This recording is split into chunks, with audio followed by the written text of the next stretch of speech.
Hey, Long Beach. These are community members that have showed up and showed out. Hands off our gym. Hands off our gym!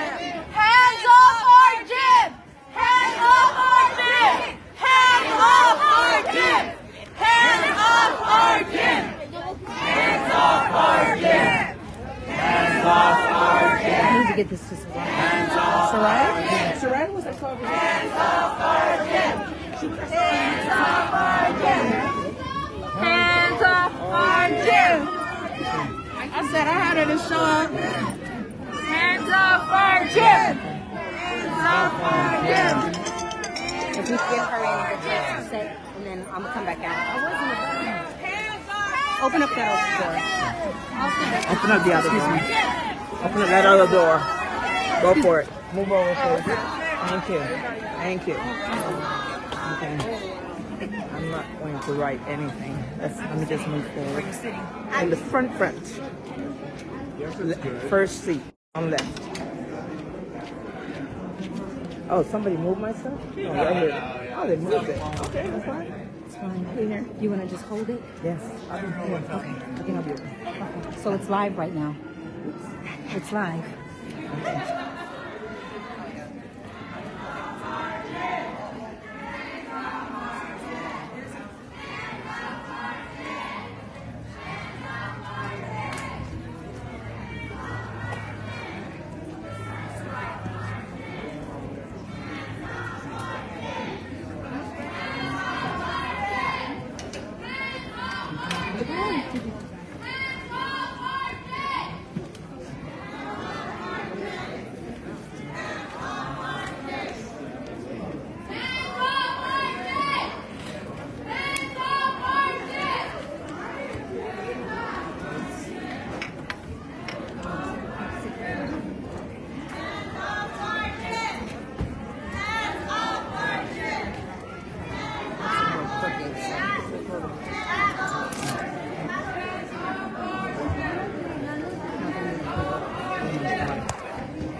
Ladies and gentlemen,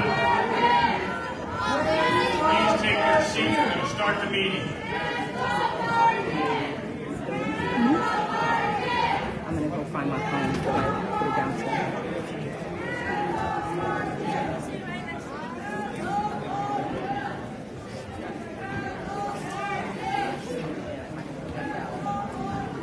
Please take your seats so we can get the meeting started.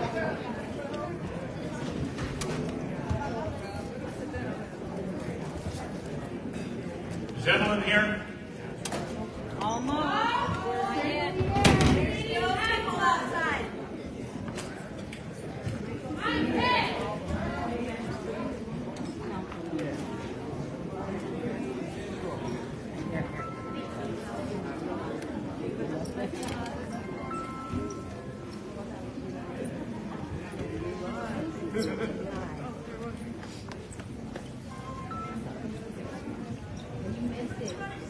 They wrap their entire cells around the gym.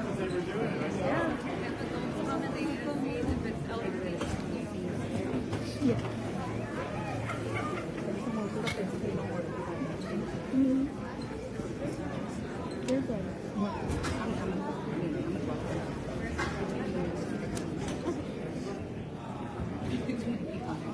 Mm-hmm.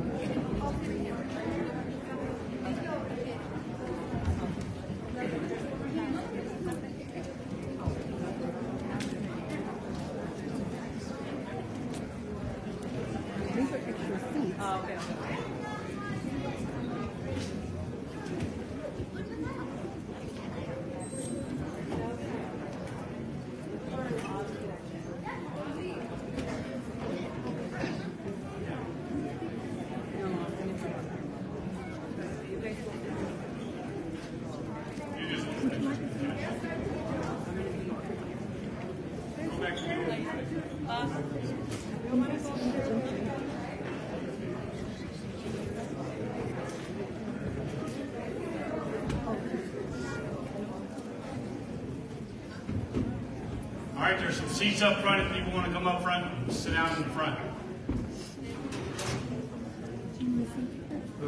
Okay, we're going to get the meetings. We still got people following in.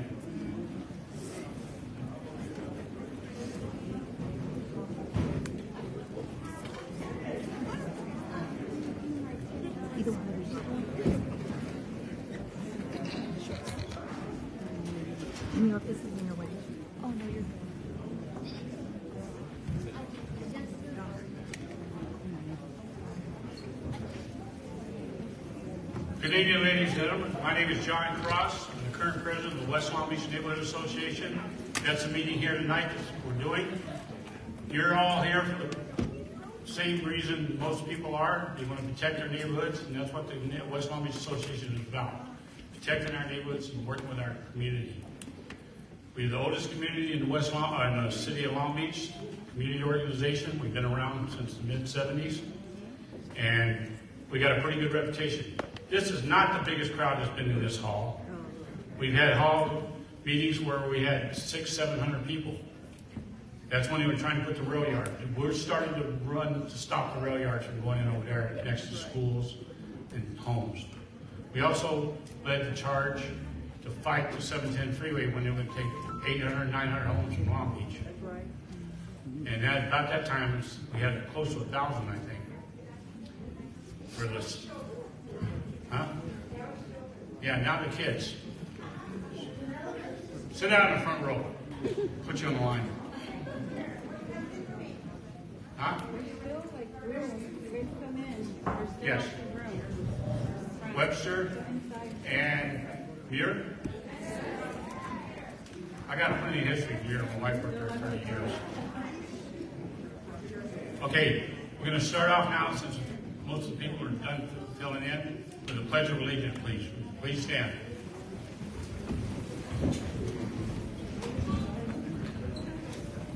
Ready? Begin. I pledge allegiance to the flag of the United States of America and to the republic for which it stands, one nation, under God, indivisible, with liberty and justice for all. Through Park Equity. Please be seated. Is everyone here yet? Okay, tonight we turn our meeting basically over to the city staff about the homeless shelter. We know how you all feel. A lot of us feel the same, but right now I got to play neutral, even though I object. I didn't say that, did I? So what we're going to do, we're not going to have a rowdy meeting. We'll have staff come up here and answer questions for staff. Staff will come in and answer, they'll give a presentation, tell us what's going to happen. Then they're going to turn around and take questions. Will be people walking around with lights. He'll pick you out. We'll speak into a mic. We'll stay orderly. So we want a nice, peaceful, quiet meeting. We'll save the trouble for later. Just kidding. Yes. Yes.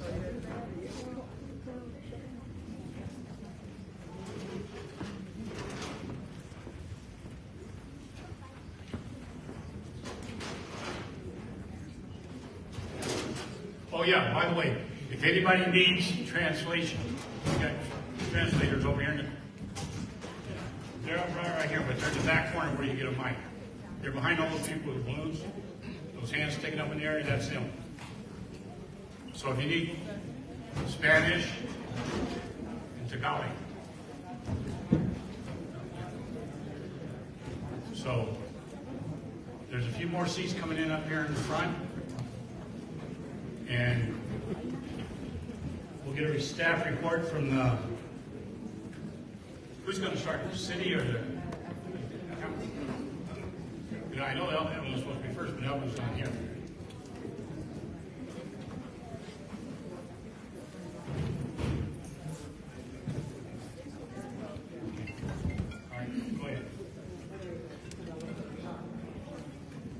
For the Tagalog speakers, magandang gabi po. Marami pong salamat sa pagdalo sa meeting ng programa ng Silverado Park para sa pansamantalang shelter ngayong panahon ng taglamig. Kung nais pong marinig ang meeting sa Tagalog, pumunta lang po sa likod at humingi ng device at maririnig ang meeting sa Tagalog na wika. Salamat.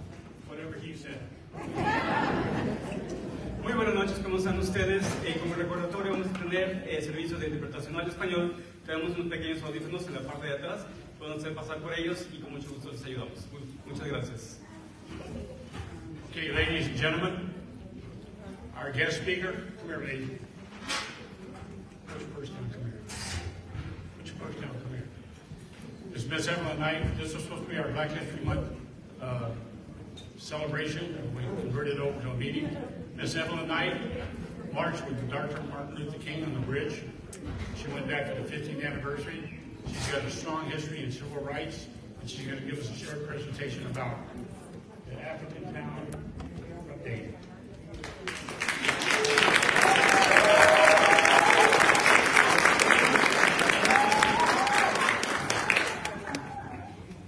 Good evening, everybody.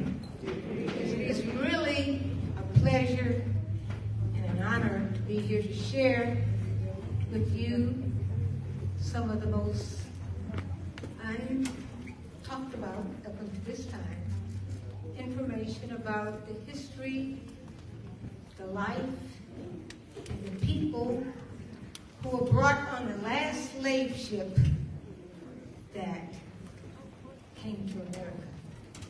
And that was in 1860. And what happened was two white men that they could get a shipload of slaves into the Mobile harbor without being detected. Slavery had been abolished years before that, and so they made a bet to illegally go to Africa, round up a shipload of slaves, and bring them into the country without being detected. Well, guess what?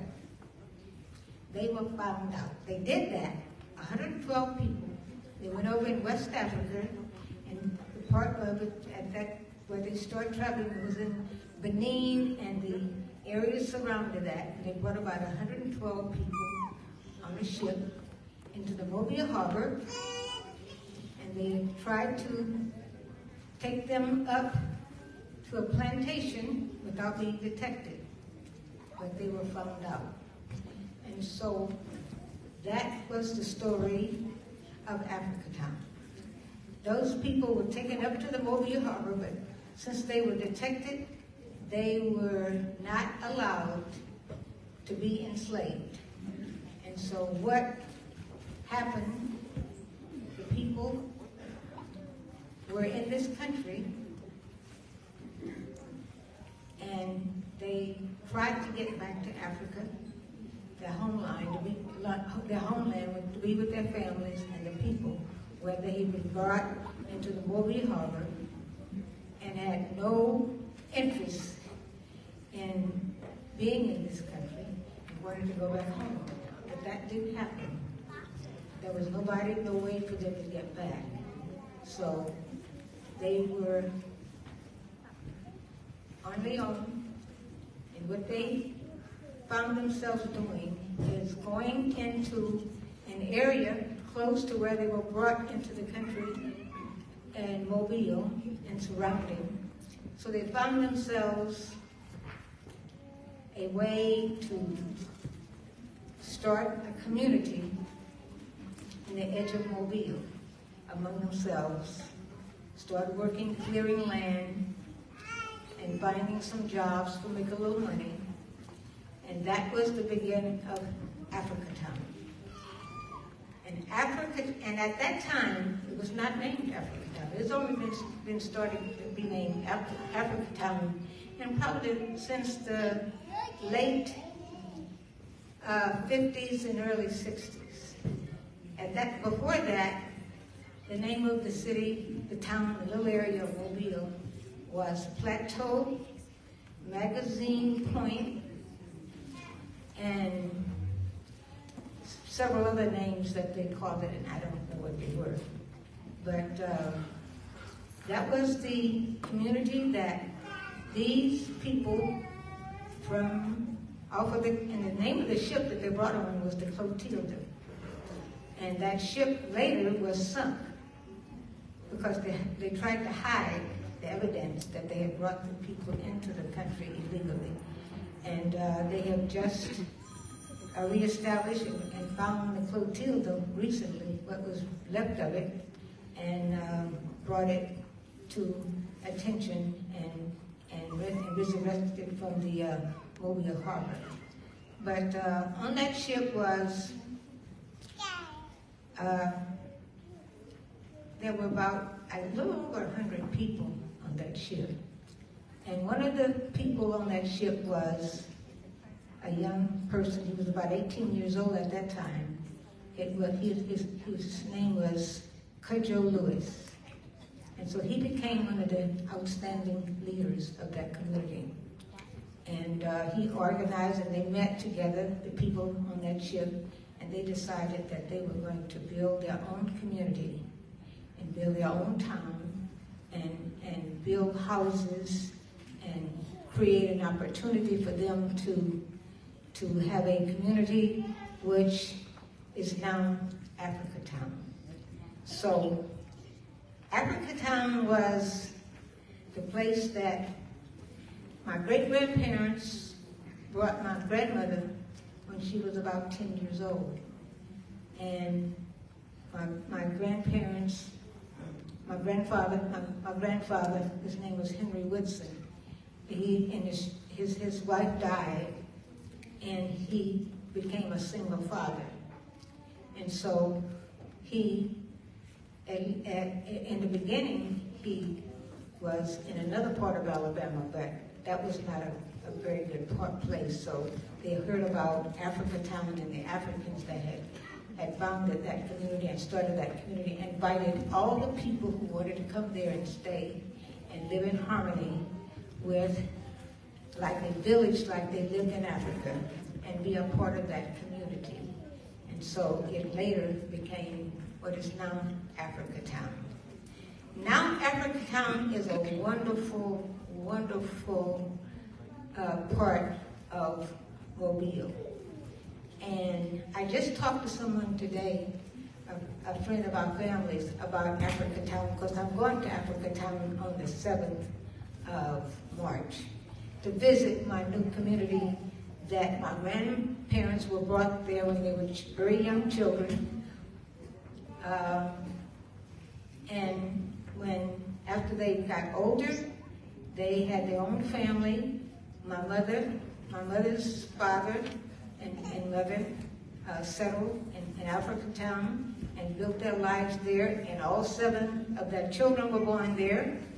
And my mother got married there when she was about 18 years old to a young man who had migrated there from Monroeville, Alabama, Clarence Knight, and they got married, and they had 10 of us, and I'm the first one of the 10.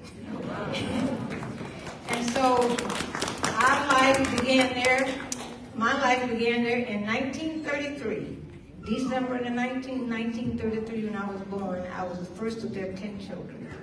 And so that was my birthplace, my mama's birthplace, and my grandparents' place that they migrated and built a wonderful life and became a part of that wonderful, wonderful community. So today, Africatown has a museum. It is going to be put on the National Historical site, and one of my friends who is in touch with me all the time have told me and kept me abreast of all the things and the development of that area. And I talked to one of my neighbors. My mother's lived across the street from my mom's house in Africatown, and she told me that Africatown is one of the most beautiful places she's been in a long time. And they've done an outstanding job of redoing and recreating and making Africatown a very important go-to place in this country. And I just want to let you know that I am very proud of those Africans that found a wonderful place for me to be born in, treat me with dignity and respect for themselves, and we are very proud to be a part of that heritage.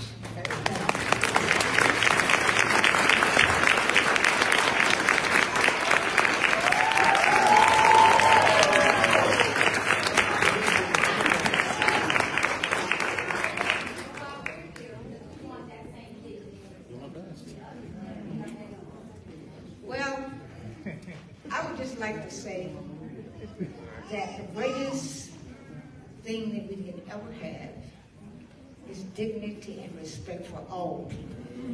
Not some people, all people.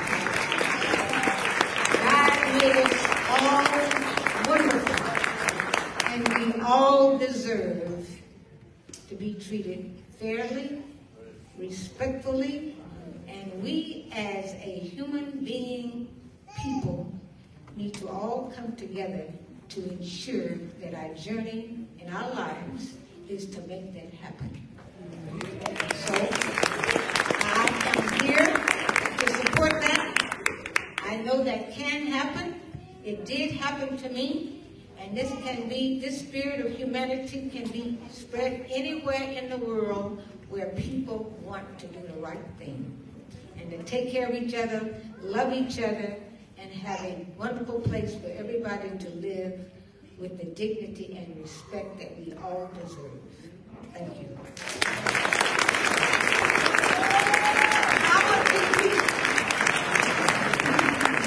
Ladies and gentlemen, real fast.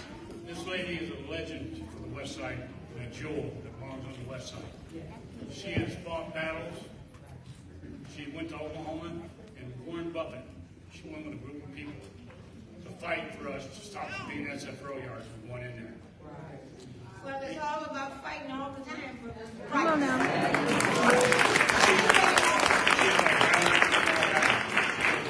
She lives it. When she talks about it, she lives it. And she's a great asset to the West Side. And this man is...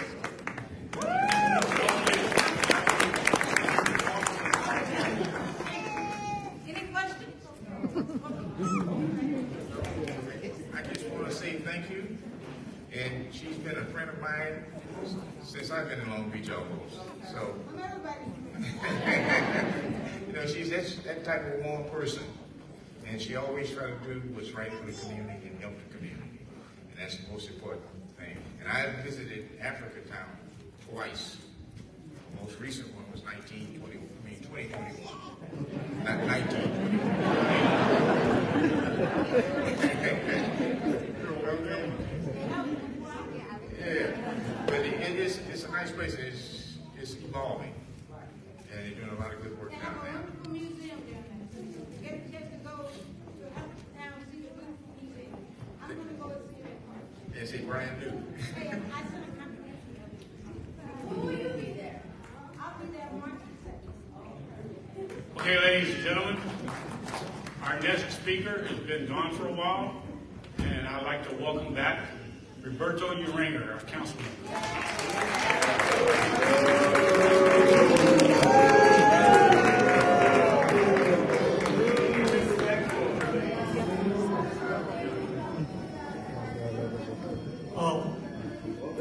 Well, thank you, Evan, for being here this evening. I've always enjoyed your speeches. I always enjoy your perspectives on history. And every time that the availability is there for me to listen to you, I do. Besides the fact that I've been in West Long Beach since 1983 when I first got married. First, with my bride, we lived here right down the street on Adriatic and 32nd Street. My kids went to the park. My kids played baseball, football, went to the gym, went to the playground. So I know this community very well. And it's been my pleasure to know the very key individuals who make up the West Long Beach Association. And then, of course, John, Nick Schravick, I saw him a little earlier, and other people as well who have been on the mainstay of the West Long Beach Association. What I want to say is that when I was given the notice that Silverado Park was under consideration for this facility here for the homeless shelter. Just to give you a little bit of background, there was an emergency declaration that was made back in the last meeting in January. In February, there was a homeless emergency situation declared, and staff immediately jumped upon the charge of finding a location. Silverado came up. That's all. Now, that doesn't mean that it's going to be here. It's only temporary. It's coming here to the 31st of May. After that, it's gone. It's over.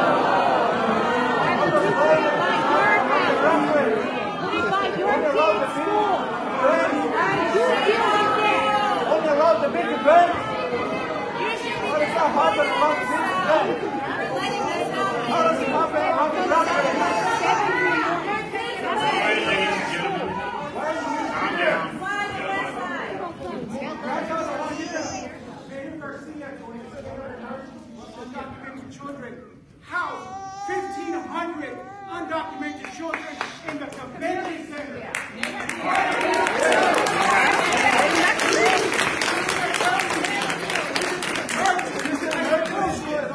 That's bullshit because you have never, nobody in the city has any respect for the West Side. You don't have us. Hey.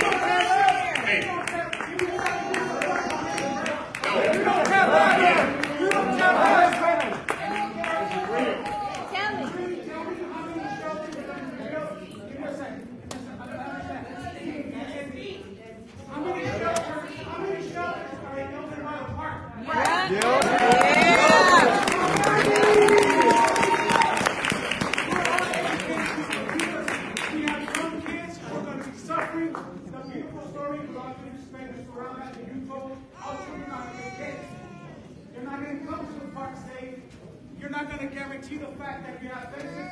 That's not the right for a homeless person to live.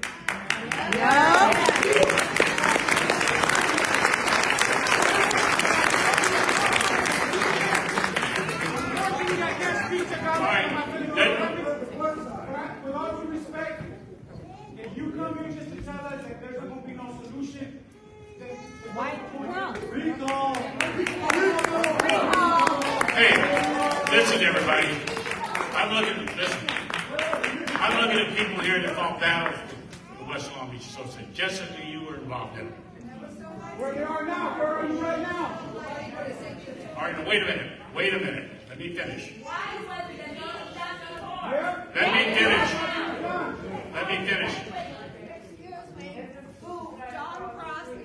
Yeah, where were all you? A lot of you people weren't here when BNSF broke. Where do you live? Where'd you get in? They were going to use our kids' lungs for air filters. Okay, listen. We fought battles then, we fight battles now. But we got to fight with courtesy. Courtesy and respect.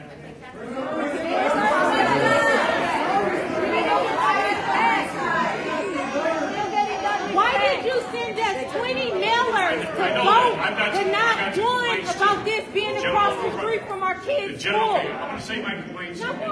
Maybe the staff can answer. But let's keep it simple.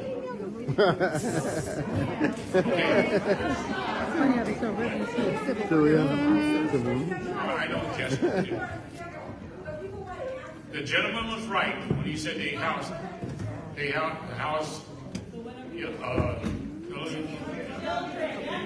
documented elders. But Mayor Garcia, wait a minute. What the problem is with the city, and I'll say it right now, staff can answer if they want to. The city's been putting the homeless shelters over here on the west side for years. Time to stop. You wait a minute.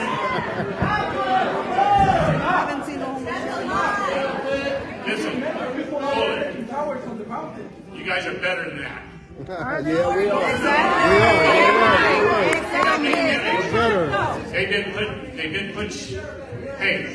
been putting shelters here for years. We say no. And only not at the park. Not here. Put him on an empty lot.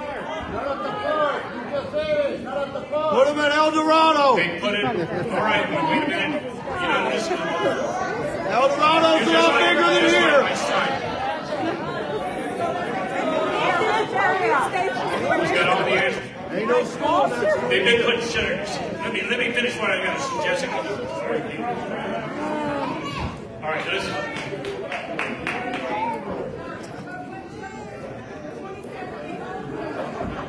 No, every winter they put it in a winter shelter. We'll go find another shelter, not a park. Like right now, they're not now. Hello. Let's take a moment here. Okay, everybody has questions. No. And I think they boil down to one logic. And we'll ask him and let him answer. Is that okay? No. Hold it. Wait. Hold on. We're going to ask. Let's get the question. The community needs a answer. Park. Why was Silverado Park chosen? Why we were not constantly and made aware of that? Hold on. Will it be changed? I want to hear his answer. These three questions. Come on, answer. You know, and I understand how the city is doing with the emergency order. The emergency orders can be challenged. So that's, I think, when we get to the bottom of these three, we can start a question and answer then. But let him answer that. Or maybe let her, since she's standing on the side laughing. Like, this ain't funny to none of us. One at a time. We have to be civil. Everybody respects that. It's like everybody has to be treated with courtesy. Exactly, yeah. You agree to disagree. We agree. That's what we're fixing to get to. Okay. Please. Not him again. Thank you, Daryl. Please finish. So when I got to work, I immediately contacted Daryl and said, this is not going to go well. We need to talk. When's your next meeting? It says the end of February. I said, can we schedule ourselves in to make a presentation? There's a lot of questions. There's a lot of discussion that people want to have about this situation. I immediately contacted the city manager. And he said, absolutely, we will be there. So this is not my meeting. This is your meeting. This is their meeting. They have answers to any questions that you have. And I'm here is that I want to be here, but I also want you to listen to what they have to say. If they get interrupted, we're going to be here all night. So please. We got time. You know, it's up to you. So the bottom line is that we care a lot of people, just like Evelyn said. She cares a lot of people, so do I. Most people are the same. They're people. We are in Long Beach, the city of Long Beach. We are comprised of people, regardless of your status, economic situation, and or citizenship. We care for everybody. So I'll leave it at that. I'll hand it over to Ms. Kelly, who will take it from there. Kelly Colby, who is our Director of Health and Human Services, who has done a lot of work in homelessness. She has staff that will also support her in the presentation. Please listen. Questions in Q&A will come up afterwards, and we'll do it then. Thank you. By the way, I love the civic engagement. I like seeing You'll be out civic next time. engagement that I've seen here tonight. This is what it's all about. It's about coming out and voicing your concerns, voicing your issues. Thank you. No voting cards for the West Side. Put your name on. Point of information question. Show of hands of the mayor's staff, personnel here. Say it again. Mayor staff. Here. One. Okay.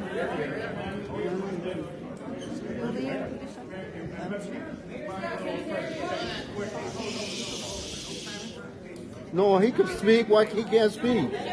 Why he can't speak?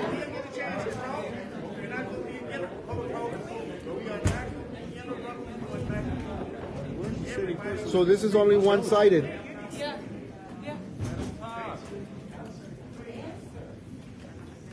Good evening, everybody. I'm here to answer your questions tonight. So first of all, what's that? Right, I'm going to answer them. But first of all, I want to set some context because there's been a lot of misinformation that is going on out here. I want to make sure everybody's started in the same level of information for the questions. And then I am absolutely happy to answer the remaining questions after that. So give me a couple minutes to ground what's going on. Let me tell you a little bit more about what the programming is going to look like, what the impacts are to the park, and then you can ask the questions. Straight to the point. Hold on a minute. No, We don't care. Put it across the street from your I'm going house. to give you answers, but you don't even know all of the information. we don't want We it. don't want it. We So, don't want the information. all right. You didn't give it to us from the Give me beginning. 5 minutes to do the presentation. Some of your questions will be answered. Once the presentation is over, we will have microphones so that everybody gets to answer the question. To make sure everybody hears you and the response comes back. The same one they had yesterday at the police station. It's the same presentation he had. I can't hear you, sorry. It's the same presentation he had yesterday at the police station. So we already heard it. No, it's a completely different Oh, now presentation. they change it? So I know that many of you were here. Okay, Like a I'm DMV going to test, be, you can change the word. you will have a microphone, and each of you will be able to have an opportunity to express your opinion and to ask questions. But I'd like to get through this piece first before we go through it. Yes, my name is Kelly Cobley. I'm the Director of Health and Human Services for the City of Long Beach. Homeless Services falls under my purview. So last year, when we did the point-in-time count, there are 3,000 people experiencing homelessness in this city, and 2,300 are unsheltered.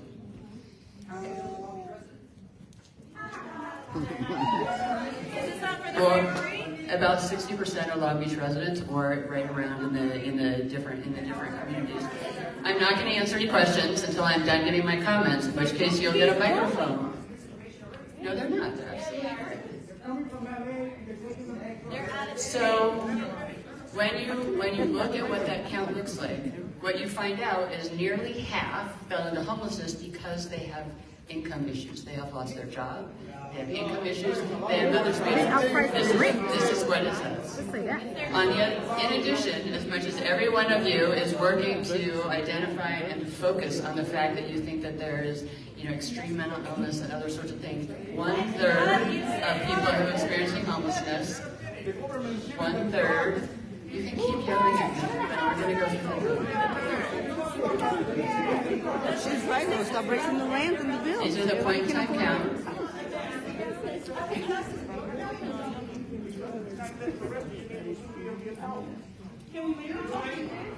So while that's continuing, so 1/3 of the people who are part of the homeless count have a mental illness, and another third have a substance use That's issue. the problem. Nobody wants that across the street from their No, children. but listen, there are many people who experience homelessness who are there because they don't have income. It's about So stop raising the rent.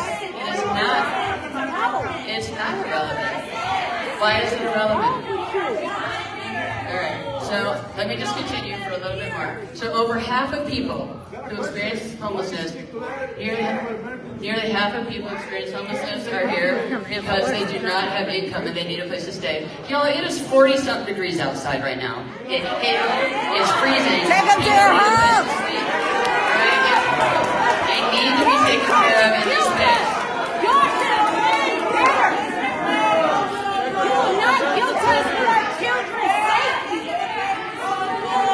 Put them in your backyard.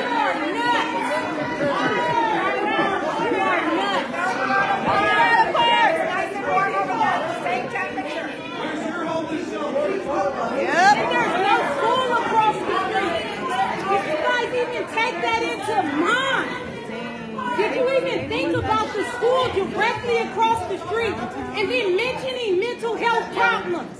Give me a couple more minutes. Are you serious? When you have them, do you hear yourself?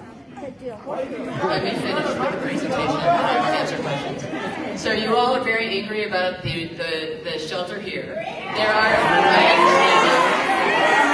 You are angry,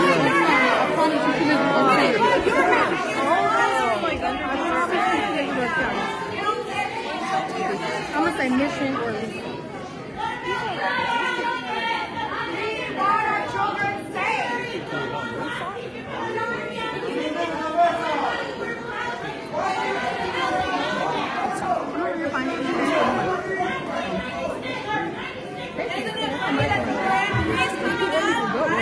A lot of stuff coming up, and they want to do this now.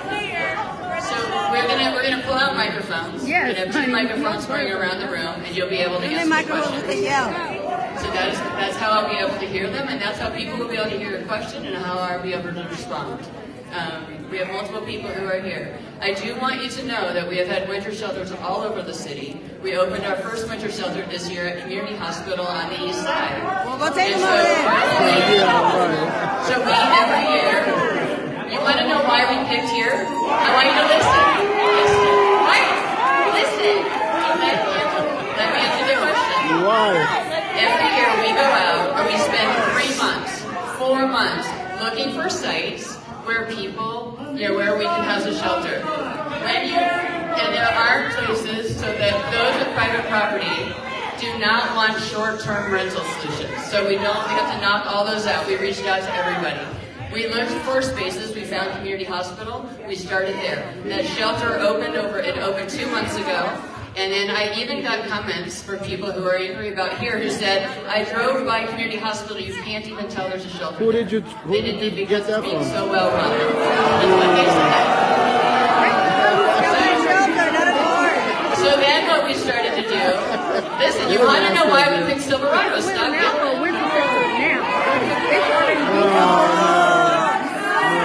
You will get no answers if you don't listen. We don't have them. We never had them. We don't need it. Ladies and gentlemen, please shut up for a minute. We don't you shut up. You shut up. You shut up. What answer? That's why you never get any answers. We don't need answers. We need a solution.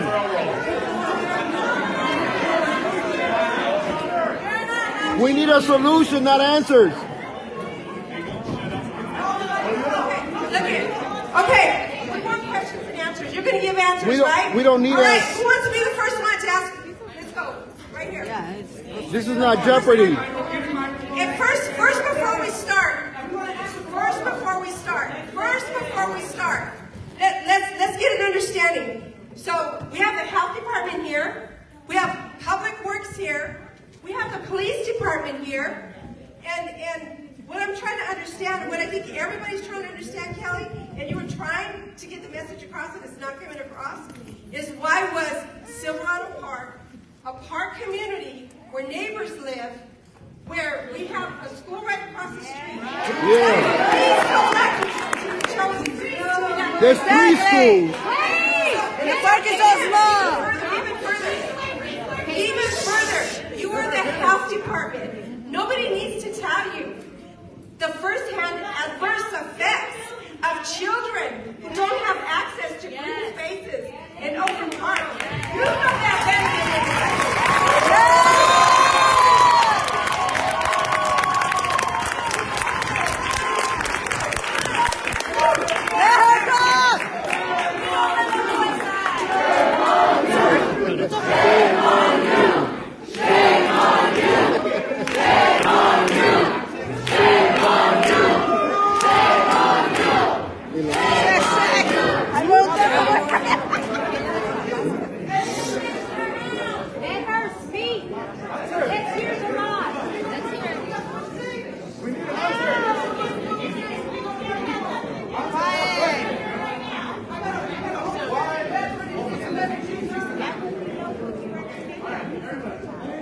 Okay, let her start talking. People, I'm a neutral person here. These guys are saying they're neutral, but they're not neutral. So we're going to do this right.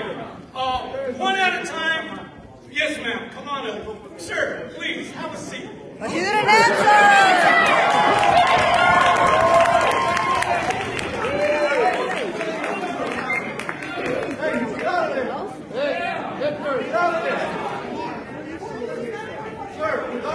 There's back, get back out.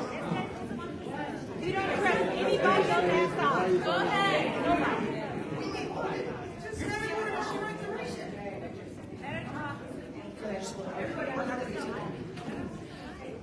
My name is Valeria Valencia, and I grew up on the West Side. I'm also a teacher here.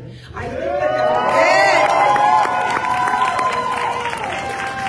think the community is very, as you can see, we're very upset. I was very upset to find this out because it's disrespectful. There was no community input. Yep. It's like, why are you choosing in place the one park that has a gym in the entire West Side? And my West Siders that have lived here their whole lives, they know what we go through. They know. Why don't you go on the East Side? Why did you search for 4 months to come here and take the only gym where seniors use, kids use, John Muir uses it, Webster over here? It's disrespectful. Why not go to El Dorado? Why not go to Expo Park in Bixby? Why here?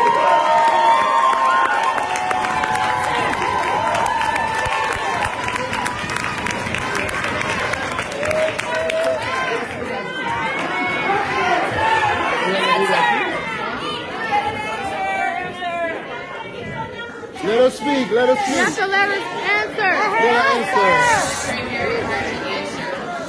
Let her answer it. Because no one is quiet. Just talk. Oh my God. As long as you are young, you can get the answers that you want. We don't want influence. So why Silverado? So as I was trying to explain before, we have looked at sites for 4 months, all during last summer looking for a location. We moved into community hospital. We opened a site at community hospital, 82 beds, so we looked there. So then we started looking at more sites. We started looking all around, and we can't find any private buildings all over the city, other locations. What we were looking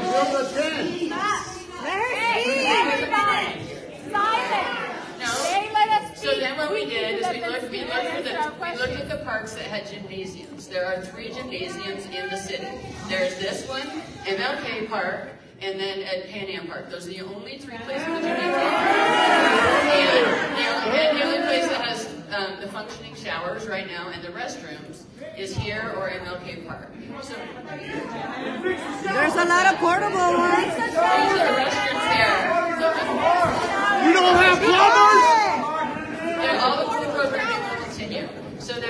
So the place that we're looking at is the gym and the small piece that is cut out. If you look at this map, this is the part that is cut out. All of the rest of the green space continues to exist, right? There is security on site 24/7. Yeah, right.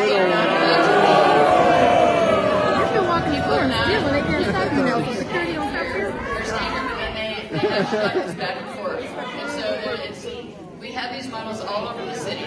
We have used them before in many different areas. And all of those spaces, we've been able to do a really nice job being able to host people. If they throw in a van on a concert, they have a big portable. Next question. My name is Doris Wilson, and I work for the Long Beach Unified School District. And first of all, Let her hold it. She grown. Wait just a moment, you guys. I stand here in the name of the Father, Son, and the Holy Ghost.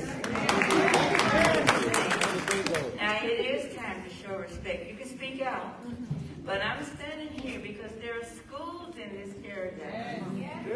And our children are important to us. We use this park with our children. We bring them over here. They have different crafts and different things. How are they going to come over here? And next thing we know, they'll be over there on the school ground with their tent. Wait a minute. They will be in the schools, all up and down the sidewalk. And once you get it started and you say May is over, they're going to still be in the neighborhood.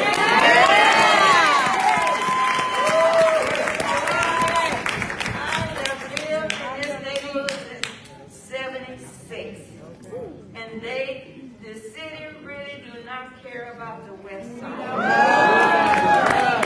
The streets street. Yep. They promised to fix our street from west all the way over. It's not done. We love our children.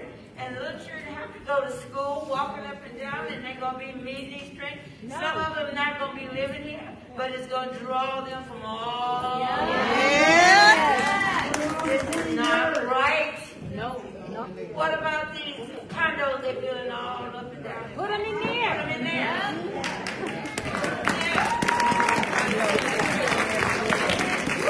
And may God bless you. And we're looking for peace. The peace that passes all understanding. In the name of Jesus. The devil is a liar.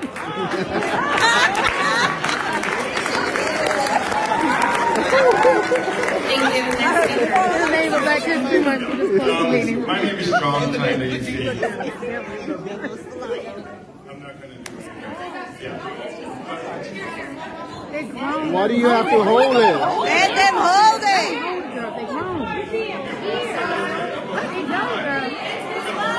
Let the mic go. Well, this is a demonstration of Rough Riders, right? But in any case, folks, listen. My name is John Tyler, and I've lived in the West Side and raised my family and children. I have seen the depletion of benefit, life's condition, come to West Palm Beach. And now we're getting another spill of that. I want to say that if the city personnel did their due diligence, they would find that El Dorado is probably the best place to be. And I'll tell you why, in addition to what I'm saying. There's a parking facility there. They have parking lots. We have non-existent parking here. Those of us that live in the community have to foot it over because there's no parking availability. So you bring in more density. You're not providing any service to them as well as us. So Office to the Baker, ladies and gentlemen, is the Park and Marine's main office. Right next to it is a gymnasium. And the parking is available totally through and through. And the bathrooms work. It's the only place that we serve our seniors daily. It's the only place that we can have our youth come out. So if you're looking logistically, this is an error. Yep. It should be directed to where it could be best to serve those people who are in need and those facilities that are available to provide that service for those people who are in need. So those are facts. And they have a place to walk, not just keep them like. Take it off the air and recorrect it and take it elsewhere and have a town hall meeting, people would respond accordingly. Right. This is not.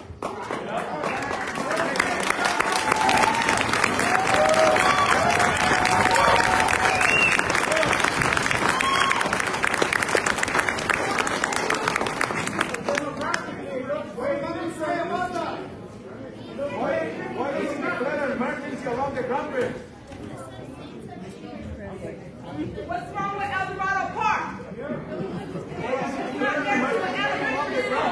That's where she lives.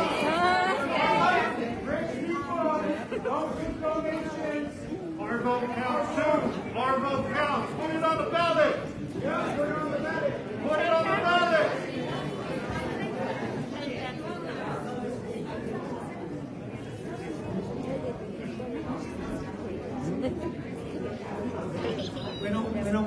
Buenas noches. Miren, mi nombre es José Ortega. Yo estoy viendo que todos están apoyando aquí pues para que no traigan los hombres aquí.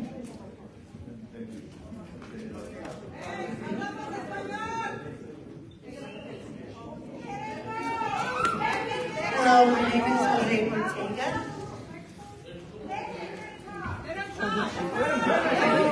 We understand Spanish. We're bilingual. Trilingual. My name is Jose Ortega.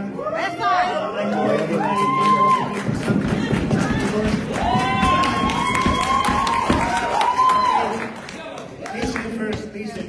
Okay, I agree with Mr. Uranga to help the homeless, but not like this way, okay? if you want to help the homeless, let's help him that way.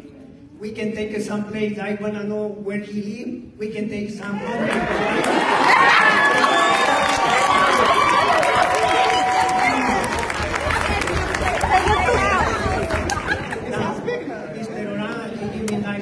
Pretty sure you got a big backyard. The mayor of Long Beach, I want to know where he lives. Where is he? Over there. He's sitting in the front. Keep this problem together. Thank you.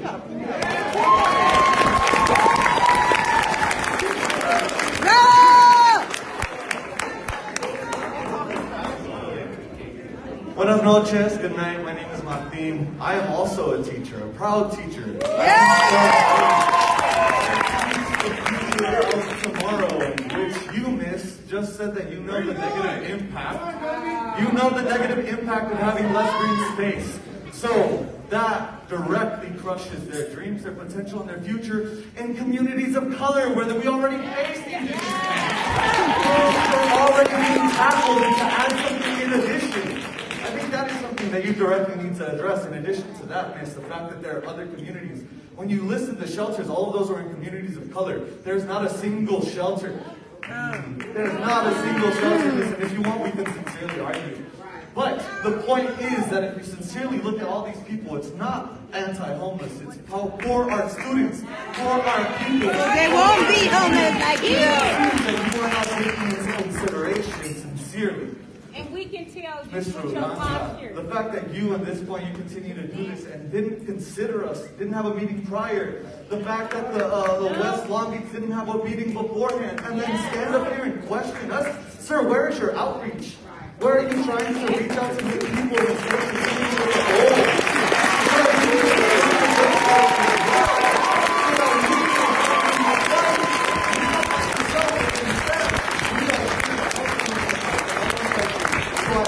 Where is the outreach? It is not our duty to only find, but you to seek as well, sir. I need to make that clear. So, we are for our students, miss, and you directly said that you know that negative impact. So once again, why do you do that around not one, but two schools? 3, 4, 5, high schools, elementary schools, middle school. Other areas that sincerely could do it. The city receives emergency funds which could go to fixing those showers, acting something a bit more normal. It's not easy, miss.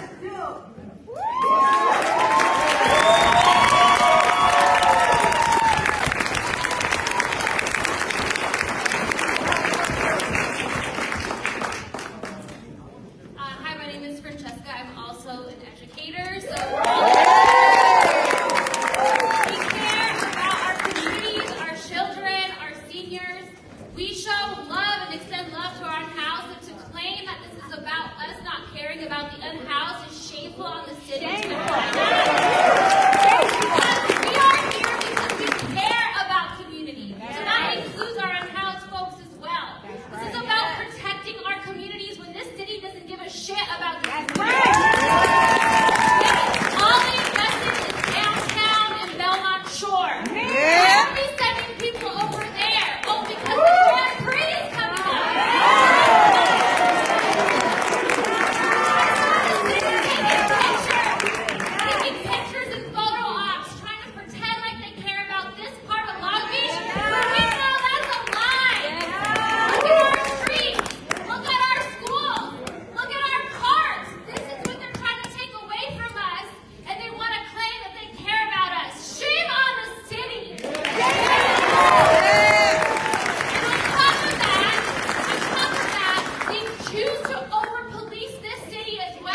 We can't hear you. That the people are worried about is that they're imposing on them and taking away something that they use, and they didn't know anything about it, and they would never approve of it.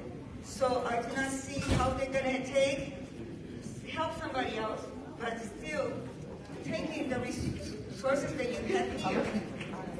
I was thinking the convention center, they use it for the children, they could use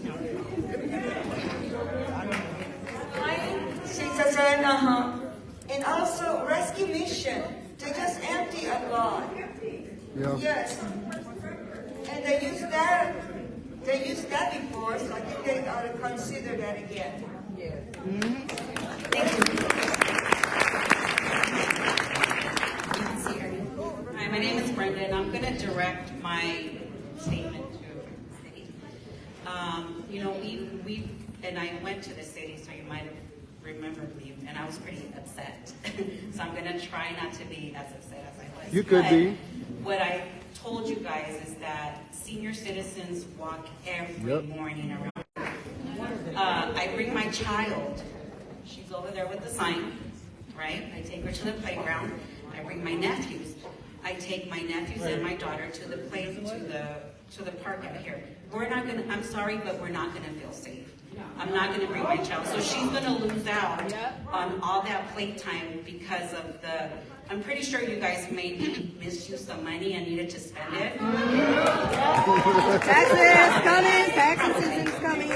And you calling it a winter shelter, it's a sympathy tactic.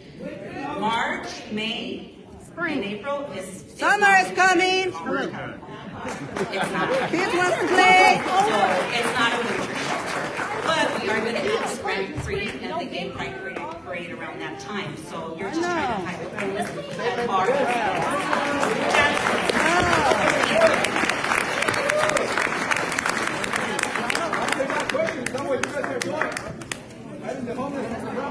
Oh, they do it everywhere. Los Angeles here. Well, the Olympics are coming too, so. They're gonna put their money on their taxes. I'm not a resident of Westside, but I live just on the other side of the river. If you see many of the signs that say Park Equity Now, there's one over there, there's a few others. Equity is a word that was apparently just discovered and made it into the city's vocabulary around the George Floyd protests 3 years ago. What equity means is to give resources to the most underserved, to give them the resources necessary to right previous injustices. Equity does not mean to burden one group, this group, with more pollution, more traffic, more potholes, more noise, less affordable housing, etc. You know, where are the activities? As Colby mentioned, the winter shelter that opened in Community Hospital. Well, Community Hospital is a place that is vacant, that was given away to part of Long Beach's royal family, the Molina family, given away to them by our city. The city gave away that, you know, I don't know how many millions of dollars to one of our wealthiest families. Well, it's vacant, it's not doing anything. This place is not vacant. You know, this park is where my kids went to because there are no parks that are close by. Ms. Evelyn Knight said, dignity and respect for all. Where is the dignity and respect for all of us? Also, Ms. Colby mentioned about working with the homeless. I don't know what your history is of working with the homeless, but you have a lot of stuff on your plate as Health and Human Services Director. I've been working on homeless issues for the better part of my career, for over 45 years. That includes homeless shelters. What you said about, well, you know, we scoped it out and after 4 months we decided that this is the best place. It isn't. You and I know that that's a cop-out. Emergency shelters can get built in an instant. Tents can get put up. Portable showers and portable restrooms can be put up. It's a cop-out. It's a cop-out, okay?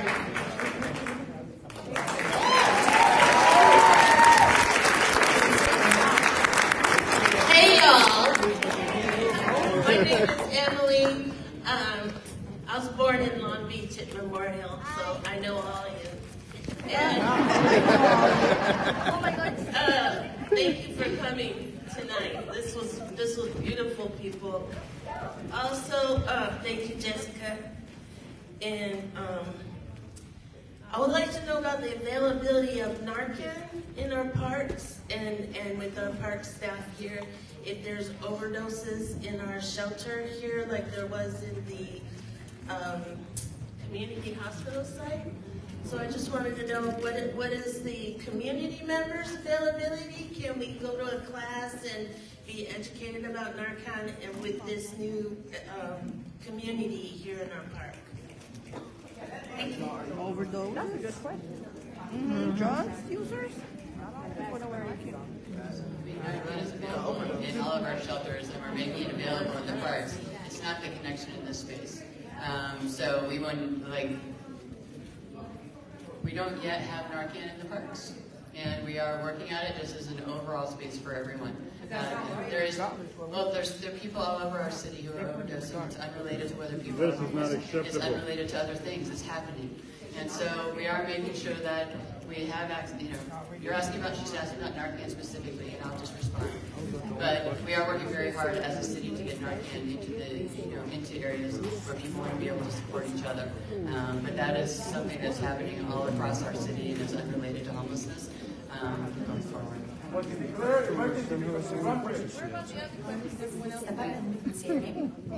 Hello, my name is Tim Santo, and I live across the street here at the park every day. A couple of things. One is that the outdoor basketball courts are kind of seen as mitigation if you close the gym, but there was a shooting on the 22nd, and then less than 2 weeks later there was a press conference to announce the opening of this shelter, and yet the community pain from that, from losing Khalil, from the other two community members who were injured, it wasn't taken into consideration. No support. And families still don't feel safe. I mean, I walk at the park every day and I don't see the court used at all. My question, an additional question is, what are we going to do about considering other city facilities, not just parks? I'm wondering why other city facilities were not considered. The mayor's office.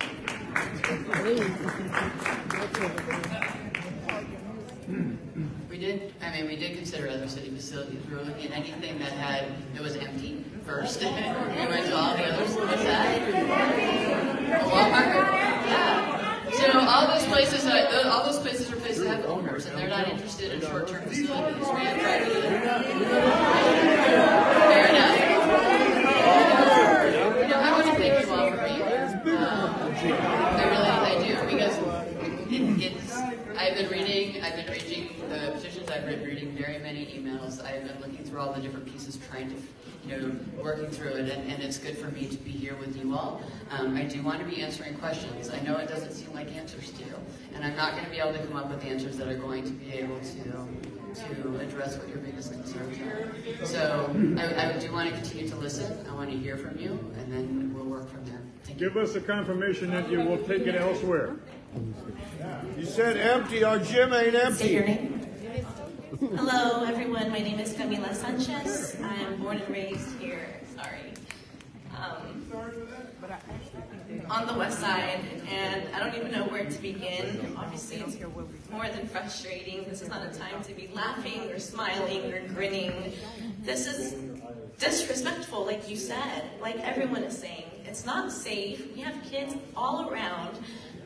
And it's not going to be temporary. Who knows? We can't trust anything people say, especially... we can't. We really can't. We can't. You say it's 6 months, and is it not a coincidence right around the time that the Grand Prix is coming? It's funny. And why, out of all places, that's true. here? We live here. I don't know where you guys live, but we live here. I use a swimming pool. I don't want to be walking to and from my car, worried about if I'm going to be approached. I already worry about that on the daily. And now that this is going to be a homeless shelter, put it somewhere else. No, it needs to go somewhere else. We're already a low-income community. Why is it going to be here? And my question, I guess, is, you guys are here, it seems like you've already decided. Why were we not notified about this a long time ago? Did you guys already know that you guys were gonna screw up? That we were gonna be upset and this was not okay? That you kind of had to like sneak around with it? We don't want to see a slideshow. We didn't even get proposed. We didn't get asked. We didn't get, oh, what is your opinion? How will this affect the West Side that's already affected? Nobody came and asked us. Nobody. The seniors, the children, why did you not ask us and address it? Yes, please. Put it by Milliken. I've been listening very, very carefully, and I've been quiet, so I ask for the same respect back.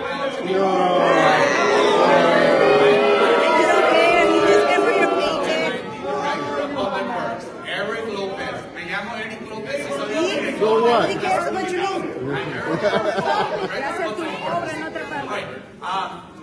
My job normally is to be building streets and sidewalks. We haven't seen the West Side is not fixed. We have a whole bunch of holes in the streets. I'm the one that builds the soccer field and that little kid. I'm the one that's building that little kid, you haven't built the park over there yet. Playground. The brand new playground here, a signature playground. I'm going to be revamping the basketball court. I'm the one that helped improve the swimming pool here. You guys need to know. We don't want to hear that. We don't want to hear that. We don't want to hear that. We don't want to hear that. No. No, we don't want to hear that. We don't care what you do. It's not helping us. It's not helping us. No, it's not helping. You're not helping. No estás ayudando. I was providing that background so I can answer the question. What question? I did not ask to serve as co-incident commander for an emergency that the city council made. But I am here. No. I answered the call to serve. What? You're not serving us. You're not serving us. You're not serving us. Hey, I'm the one out there. There's an earthquake. There's a major fire. We don't want to hear that. We're not going to see you. There's not earthquake. Are you going to come in that second and save us? We don't want to hear you. Hey, grab the microphone from him. Yes! We don't want to hear you.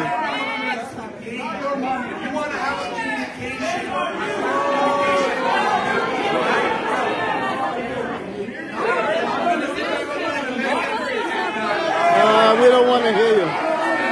Woo! Woo!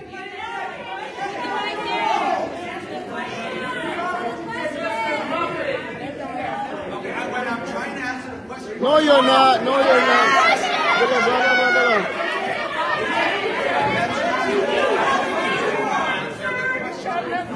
Well, give her the microphone.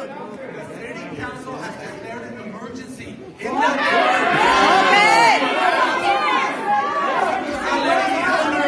Emergency, take it to the city council. Make it over there.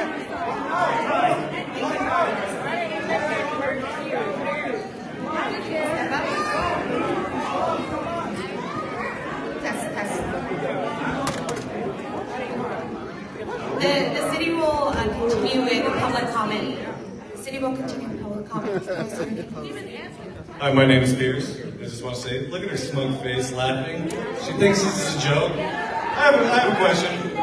What neighborhood are you from? Do you live in Long Beach? Do you? Or what neighborhood are you from? That's all.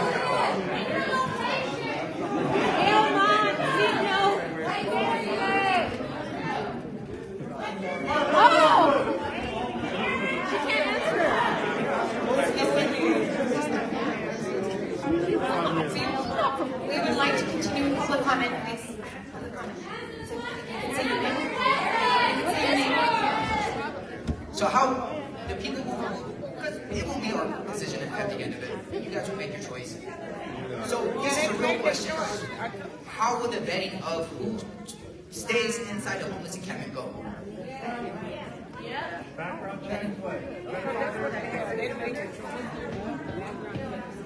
So people who are who stay in the homeless shelters are vetted through the multi service center. They go through, they're assessed, and they work, and there are a strong set of rules for the participation in the homeless shelter. Yeah, like they're gonna follow.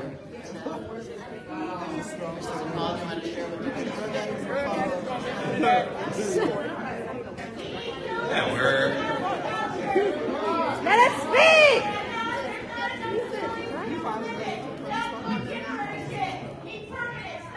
We're working on it.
One additional motel that is in the process of being revitalized. We have another 2 shelters.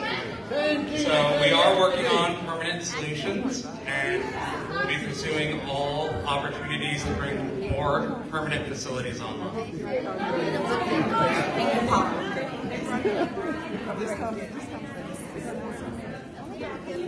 So we will go through a general assessment to understand what are their needs, what are they looking for, ensuring that they are getting screened, and working towards a permanent housing.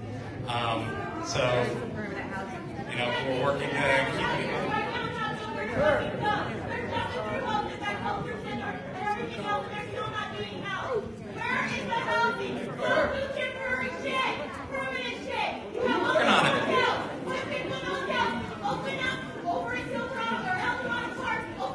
No, we're rent, so we won't be homeless.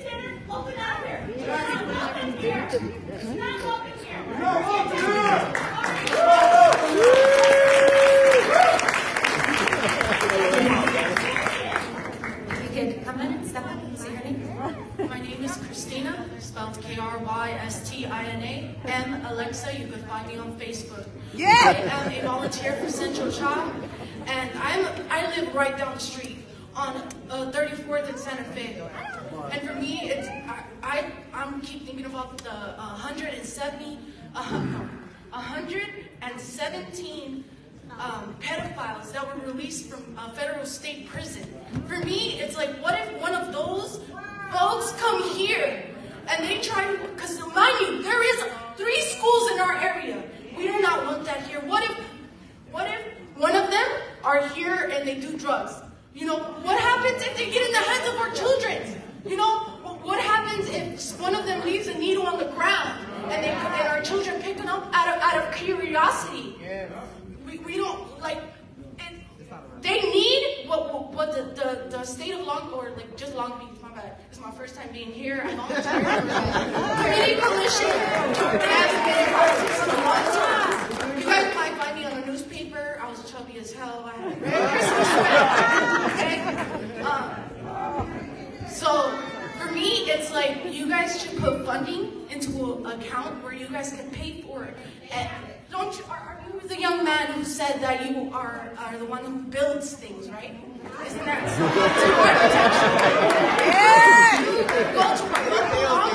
Go build an apartment. What do you call it?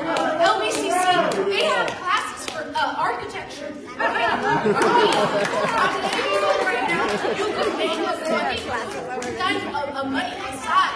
Take it out of your own pockets. and basically build homes. Well, one more second. I'll get down. Take your time, girl. I even posted it on my Facebook.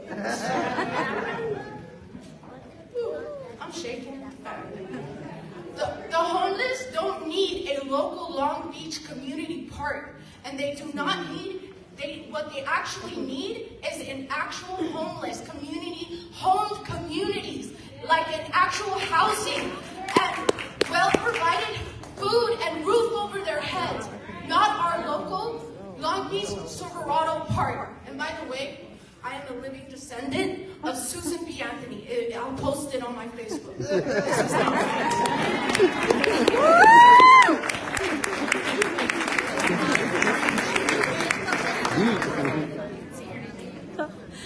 Hi, my name is Michelle. I am a teacher.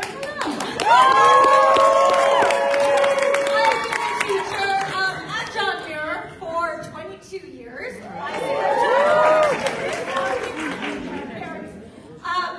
But really, a couple things. Talking about bringing pride to the West Side, I'm going to shout out here because we are going to the playoffs for basketball. We have been using the Silverado Gym as our home gym. There you go. We have a game on Thursday. But it's empty. So that's a concern. Second, so that's my first question. We also won't have a place to practice, okay? And we have a chance at the city championship. So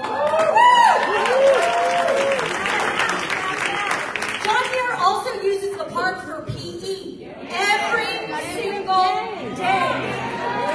Why didn't you guys think about that? Yes, because we have permits. You didn't give a shit. That's what you got. June. So there's my question. Where are we having PE? Because we can't have the kids around adults that are just wandering through the park. They'll be with the We don't homeless. have enough facilities to have more than 1,000 students on the playground with all the different recesses we have and middle school PE. It's not going to work. So that's a huge concern.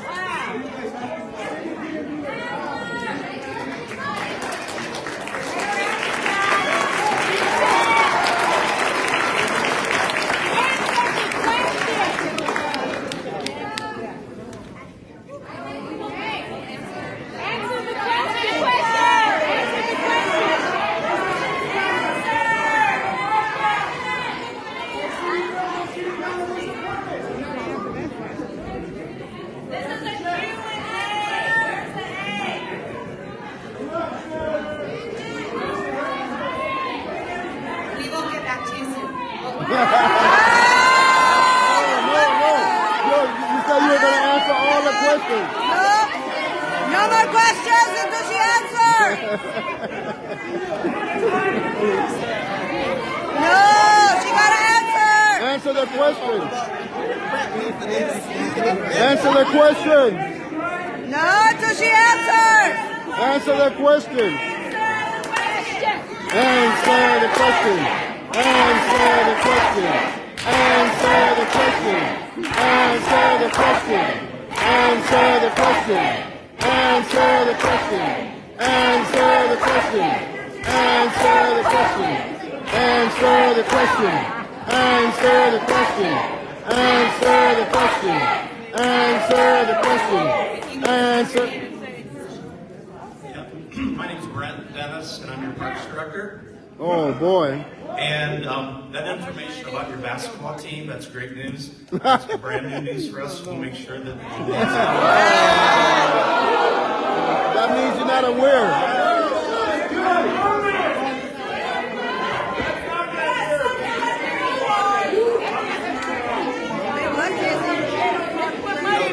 Going on to the championship. So I was going to let you know that we'll make sure that the gymnasium is available through your season. With the homeless? With the homeless? You gotta be serious.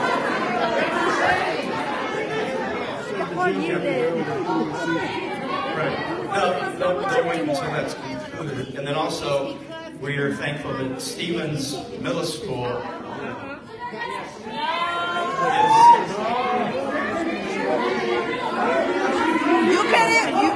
You're not aware of anything. You can't even think what you're going to say. Stevens Middle School is allowing us to use their open gym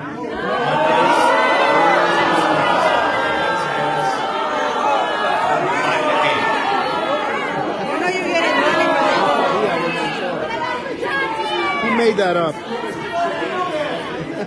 Yeah, he just thought about it. Yeah.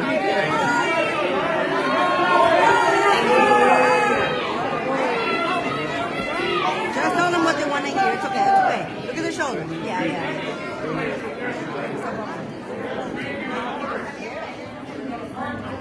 Thank you very much. Hello, good evening, everyone. My name is Daniel Rosales. I'm actually a product of the West Side. Class of 2007 from Webster. I recognized Michelle because I went to Miss Tuck for a year in 5th grade. And then from there, I went down the street to Stevens Middle School. Class of 2010, and then class of 2014 of Real High School.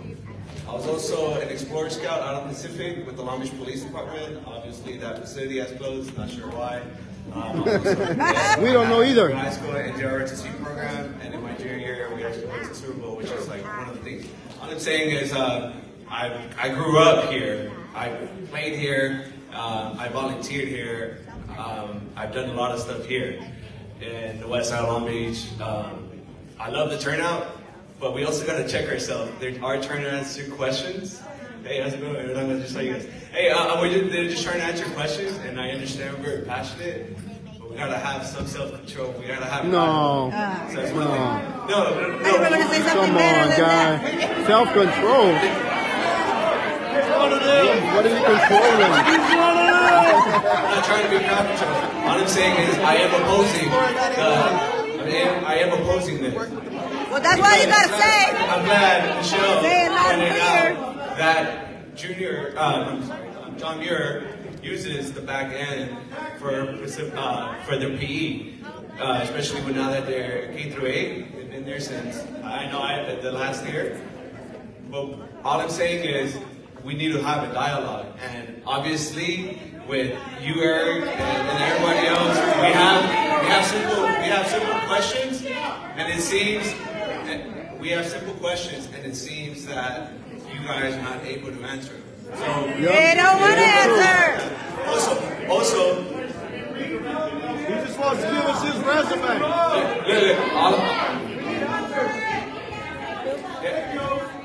All I'm saying is we need to do a better job at this, because that's where I did my weights, right there in that gym. That's where I met a lot of people. I've had a great conversation. It's not about you. I'm not trying to waste anyone else's time. Thank you to the community for coming out. Really appreciate it. And we should voice our opinion when we highly oppose something like this.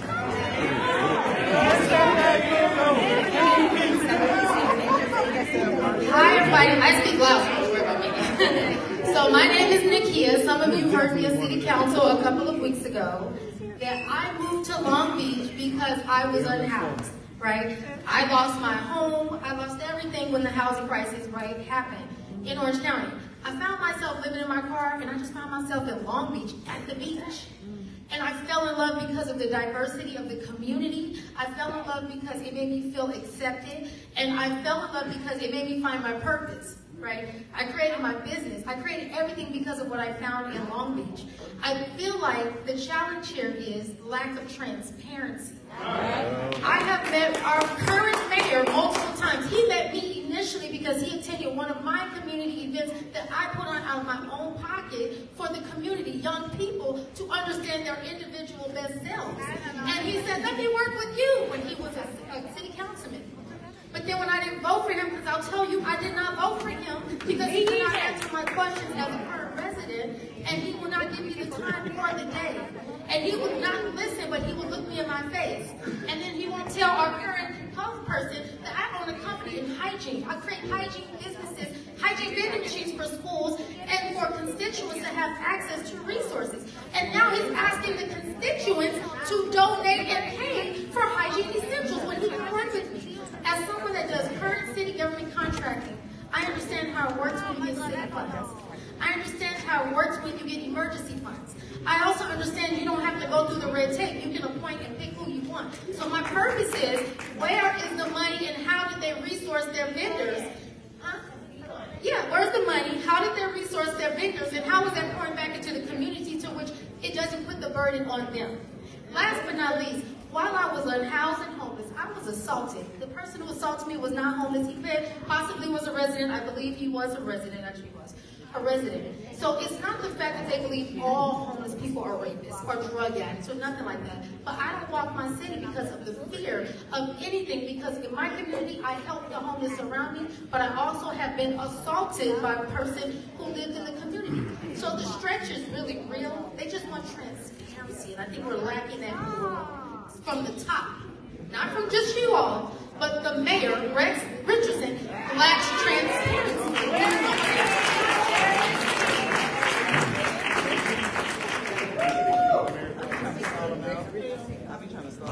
My name is Melvin Jones, and I've been a resident of the West Side for 50 years. I've seen the West Side go up, and I've seen it come down. But everybody is wondering why they didn't propose this idea to other districts or other places. I'll tell you why. Because the fact that our leader of District number 7 is weak. They only go to the weakest link. They didn't go to the other gyms and whatever, and other places, because they wasn't having it. But our district leader is weak. He's out next time. Doing nothing. I've seen the Uranus in office for 15 years, and nothing has happened on the West Side. Recall. To answer your question, look at your Recall. on the West Side.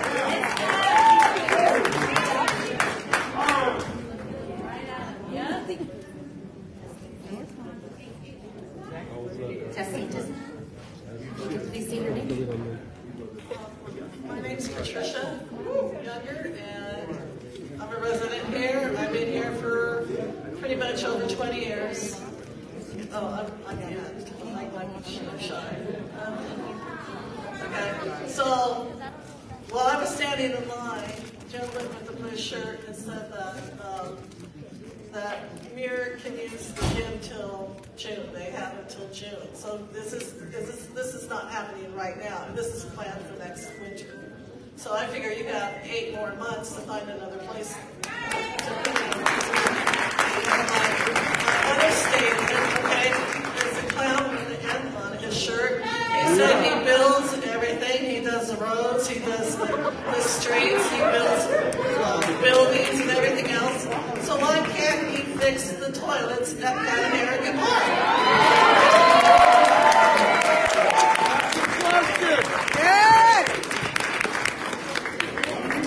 Hey, Bob the Builder, answer the question.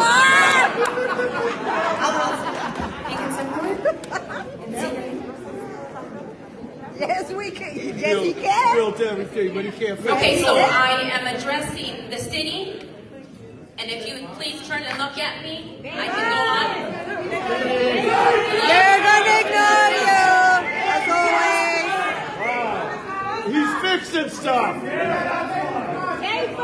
Put it on TikTok. Everybody is not even paying attention. You're hiding us on this hospital. My name is Christina Cancino. I am a teacher at LBUSD. I also live in the West Side. Now, a lot of teachers leave the West Side once they get a good job or, no, this is my hometown. So I've lived here for about 40 years. Muir Elementary, this is our school. Webster, it's our school. Stevenson, and even St. Lucy's, okay? We have limited resources in this community. You're taking resources from us. This is not empty. It is very important. We love our children. Okay? I am advocating for my students, for my own children, and for my community's children. Also, this is not a done deal, right? right? Because it's not a done deal. You did not come beforehand for community meetings. I look at everything. Nothing was done. You guys just plowed in and did this. The gym was already used in 2020. I emailed Uranga. I asked him, and he said it was temporary. It's here again. It's not temporary. Find a new place.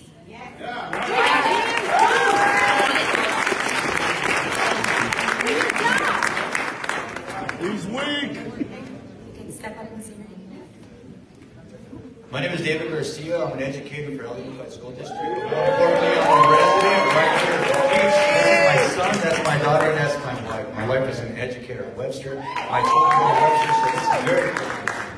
My mother-in-law, my father-in-law attend senior classes right here in that gym, and this absolutely affects my family 100%. Part of 10 years of my experience as an educator for El Unified School District as a coordinator out of the classroom in which I have to engage stakeholders, community members, on a regular basis to get input before any decisions are made. Whether they're necessary or not, it is always good practice to engage your stakeholders before any decision is made. And I ask you today, who took the time to engage anybody in this room? And if you did not, please look at the practices that brought you to this place where you are right now. Understand that this is a resource that is being possibly taken away from people that are already underserviced as a community. Why take from people that have some to give to people that have none? That's not equity. Any way that you cut that cake, that is not equity. There has to be another option. There are way too many people being affected by this community resource being taken on this community. I don't even have to talk park equity. Carlos could talk your ear off for 4 hours about park equity because it's absolutely evident. Google parks in Long Beach, California. You'll notice where the green is, it's not here. So please leave the last piece of green that we have that services this community. It is very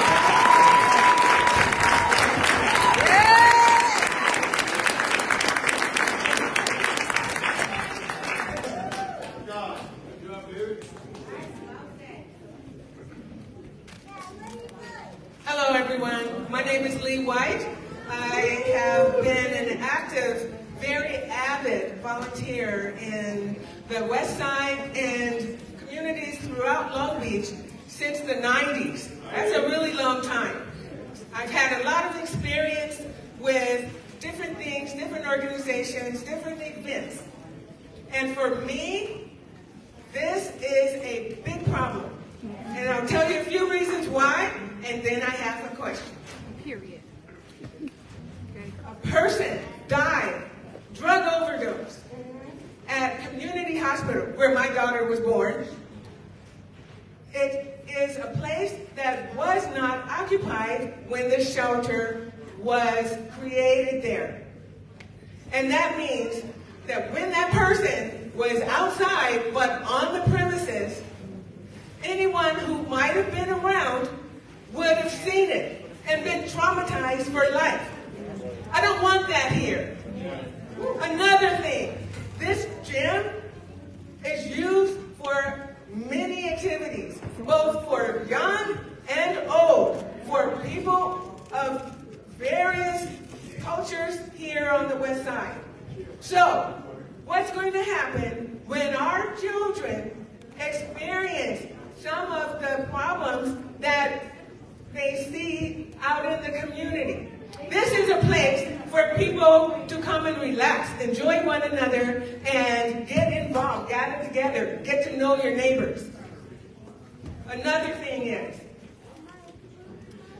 when our children are suffering because of the trauma they could experience, personally, what are you all going to do when our children need support emotionally for the trauma they will experience by having people here? And not only that, because they are not going to get to be able to, parents are not going to want their children here exposed to stuff.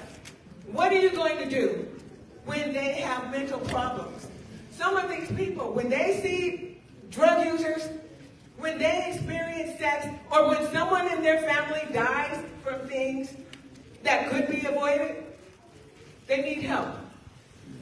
and the resources aren't here. When people are working here, staff, for the shelter, there's not going to be enough staff to watch everything. Too many people have been in shelters. Women, raped. Raped. You don't have enough support here. I don't care how many people you say are going to work. They won't be able to do that.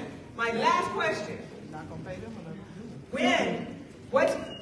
So my last question is, what are you going to do to make a decision to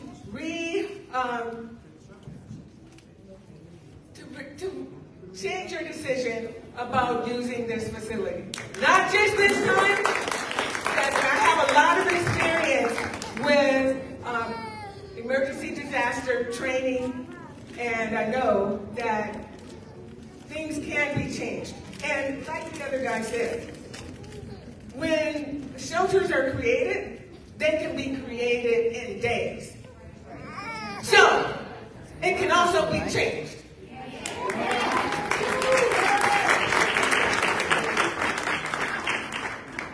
So, I'll be a little bit vulnerable here. Not vulnerable. Growing up, had a father that died of a drug overdose while in housing, but at risk of becoming homeless. He lost his job, was really struggling. So I, am experienced with that trauma of seeing somebody die of a drug overdose, my own parent. It's extremely tough. Like any kid should not have to go through that. I'm a parent of 4 children as well.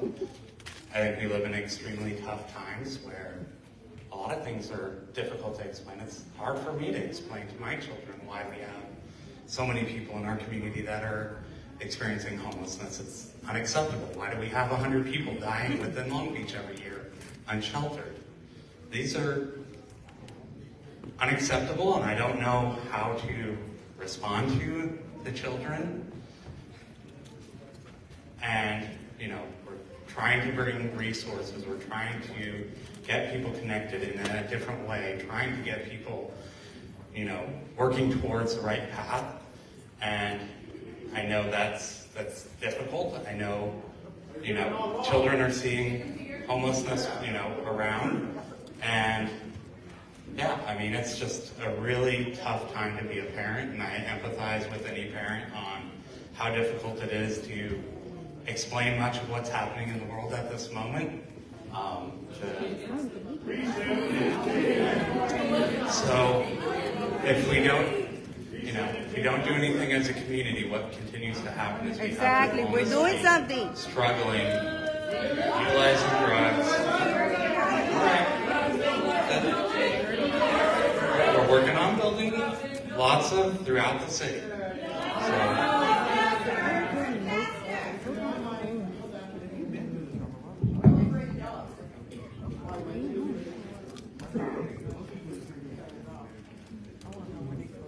Hi, my name is Renee Durant. In 1994, when the Olympics were here, there were no homeless in Los Angeles. No homeless. You could walk anywhere, it was safe. If you allow this to happen here, it's going to continue. Yeah. We got the Grand Prix, we got the Olympics coming, we got the World Cup coming. So it's going to look pretty, but they're going to send a lot of people that don't have places to live over here, and we're going to have to deal with them. And I'm telling you, if you allow this to happen right now, it's going to keep happening. Every time they have a problem, you're going to be the test baby. I'm telling you, do not let it happen, because there's no end to it. They can solve this. They have, on the other side of the freeway, they have empty buildings in the industry area. And at night, there are no people over there. You could go over there and they could take care of those people over there. They could put police over there. They could do a lot of things. When you bring the homeless here, there's going to be problems. And we're going to need more police. Do we have a lot of police here? No. Okay, you have your own answers. If you give in, We got to get rid of the mayor and our district council. Because they didn't tell us anything. Nothing. Do not allow it. Do not allow it. Because we're going to suffer. It's going to continue. Thank you.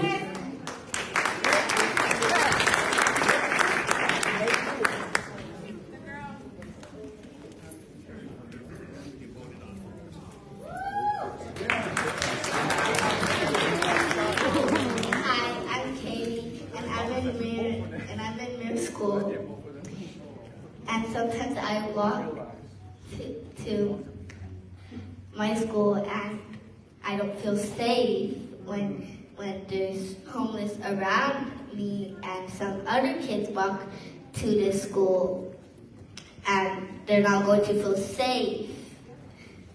Please don't do this to our planet.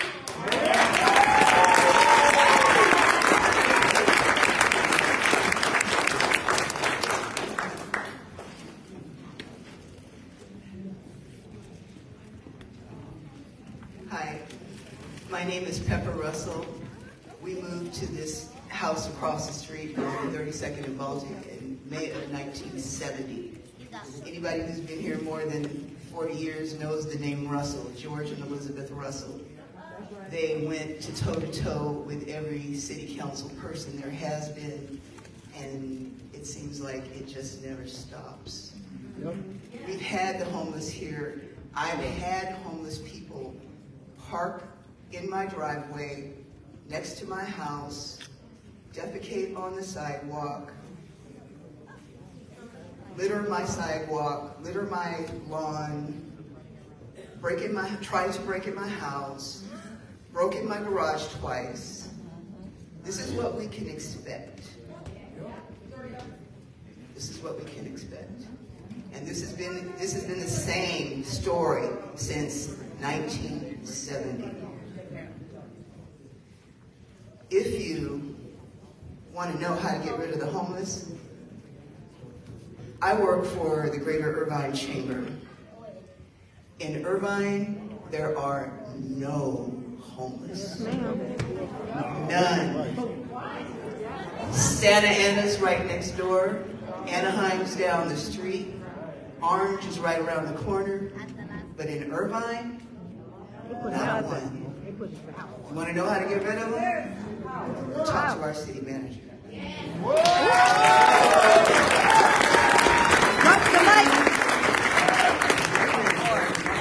Hi, my name is Ed Cockrell. I'm a former homeless individual that lived on the streets in Long Beach. You know, Kelly, Ms. Copley. I came here in opposition of, the community, but this community is hurting. This community has not been heard for years. I was a resident up in California Heights, and I came here to a budget meeting a few years ago, and I started talking about park equity back then, and the city has not done nothing for park equity. When we talk about, what our city has done for us, they passed an ordinance for the park to have safe zones. Everybody hear about this ordinance? You have to have a minor to be in these safe zones. So what does that do with these homeless individuals? Because they're not going to have minors. This isn't a family shelter. This is just for homeless individuals. Are you going to suspend the ordinance for this park? Because that's not fair to all the other ones. Right? Picking and choosing. You tell him. I really think that the city, if you are having an emergency, declaration, you need to use the convention center. You used it for the vaccine site. You made that a temporary emergency site. And you guys can build anything you want on that property because the city's been trying to develop it. The city's been trying to bring in baseball teams and everything. And if it's going to be temporary, it should be there. I have so many more things that I want to say. I don't agree with how you handled it tonight. I would really hope that the city looks at how you handle the community because you need some help going back.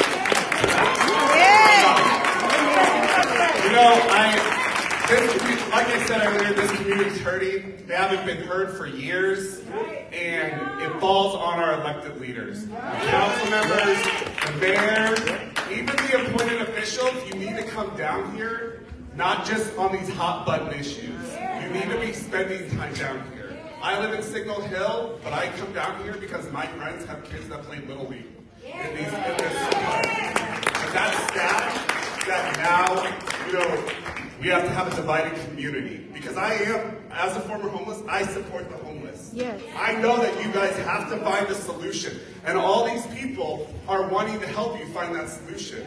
But the way the city brought this to the community was not right. And that should be the number one thing that the city corrects before you try to bring in another shelter anywhere else.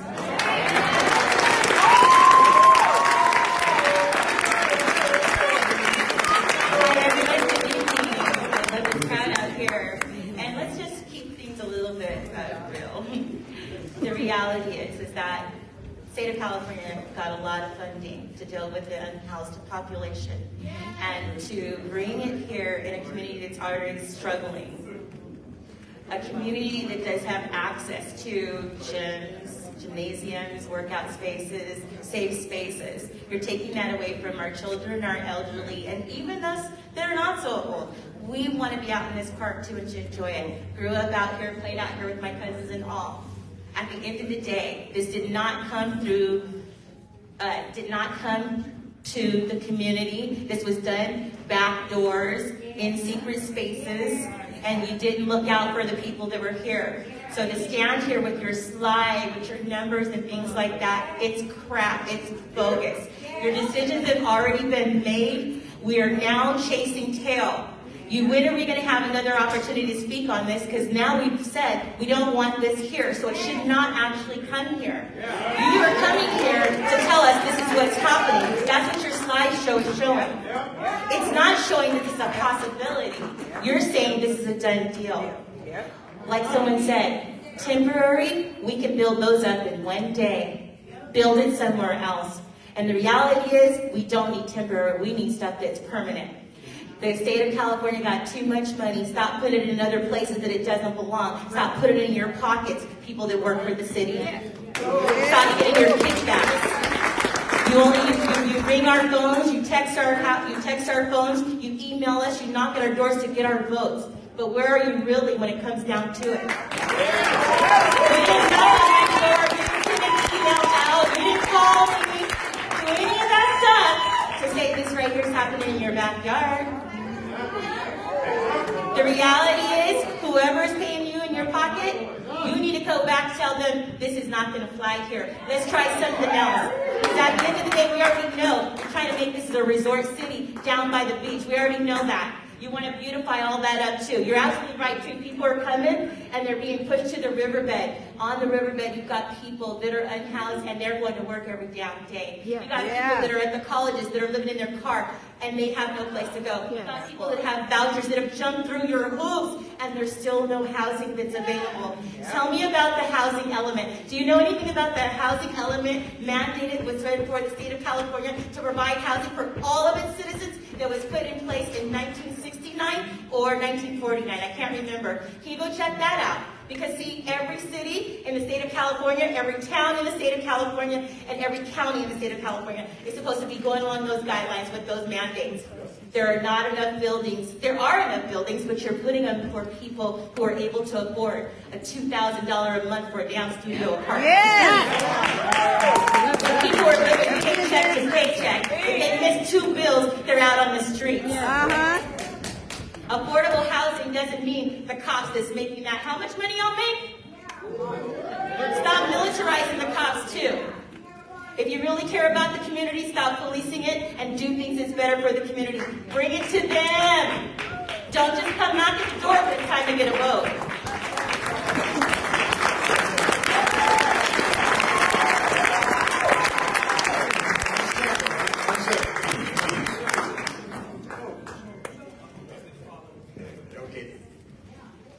After the lady with the purple jacket, no more besides this lady here with the red hair. Okay? All right. We don't have to cut it off. All right. No, this is free for me. Don't mess with my cousin. Hello, my name is Kyron Fennell.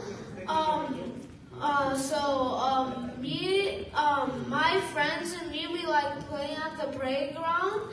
And if there's going to be homeless people, I'm not going to feel comfortable to play at the playground. And we're going to start having to move to different places. And I know fathers and mothers want to make memories with their kids at parks and everything, while playing with their while talking, while watching their kids play.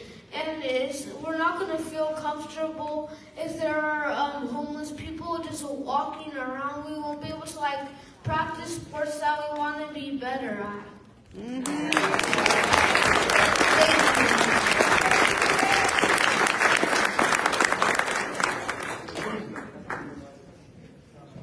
Hi, my name is Carlos Valdez. I actually am a resident of North Long Beach, supporting the residents on the west side.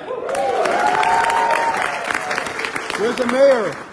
One of the very first things I want to begin by asking you is this what taxation without representation looks like? Yeah. Yep. Now, as a resident of the 9th District, what you guys are experiencing is not new to me. Yep.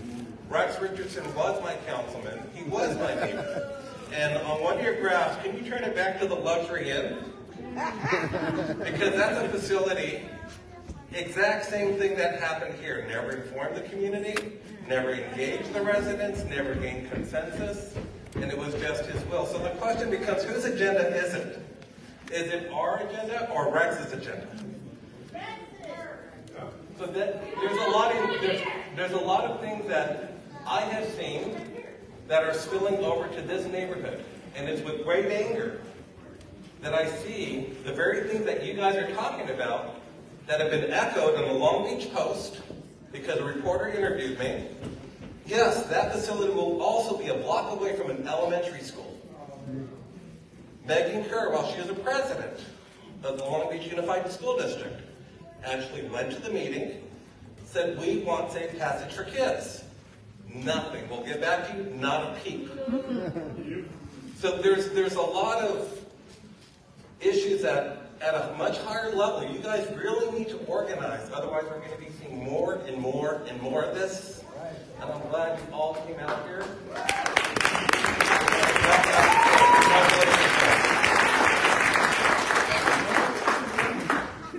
I have a quick question. My name is Lauren. I've been in human services for 20 years working for nonprofits. So homelessness and unhoused is nothing new.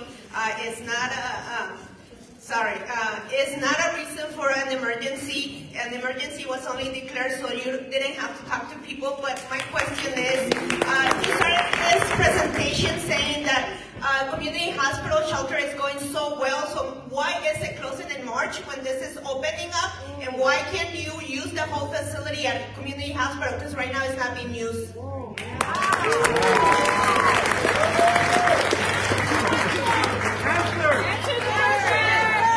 He's not going to answer. We haven't gotten a straight answer yet.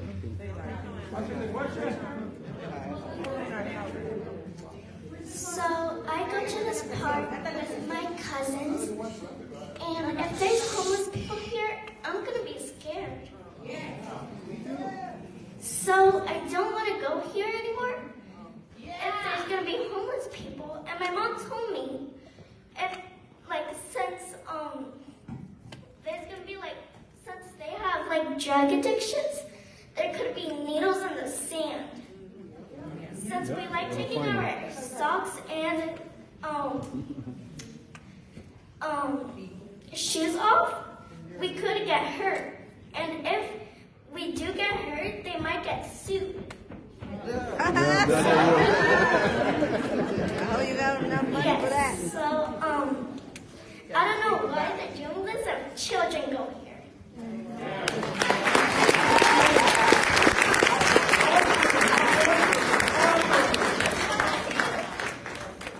I'm really shaking. I'm a mom.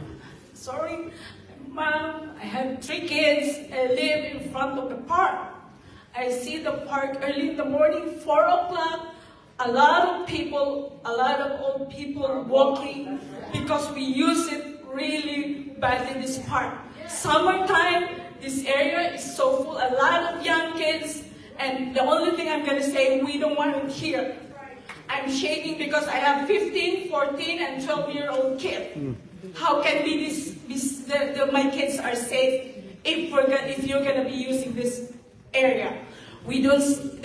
Every time I ask my husband where is our representative, we never see anything there that says Silverado Park in this park.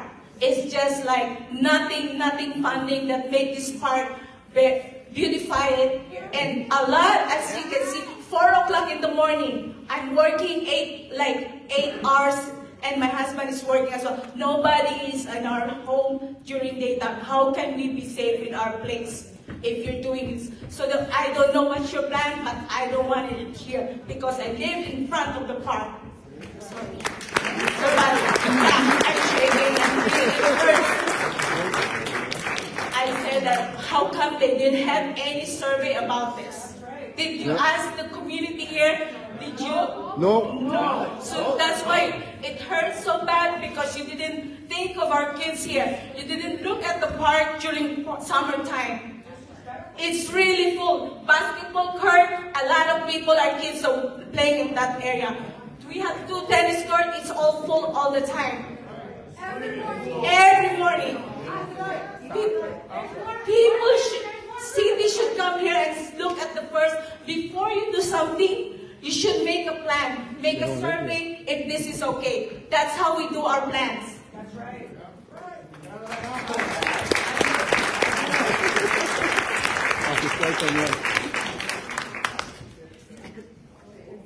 Hi, everybody. I am just so proud of our community. Yes.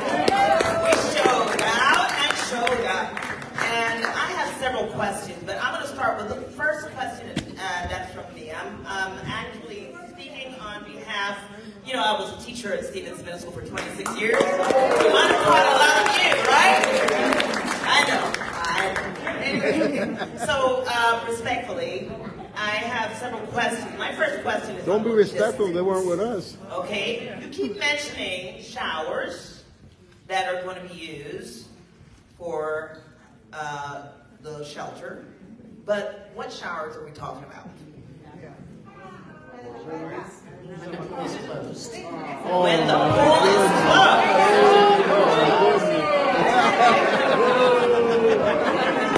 You have it all. You mean you're going to be using a pool? Showers from the pool. And then when people from our community use the pool, or the schools use the pool, and they have to use the same showers. Is that what you're saying? Well, they'll be cleaned in between. You're going to clean it in between.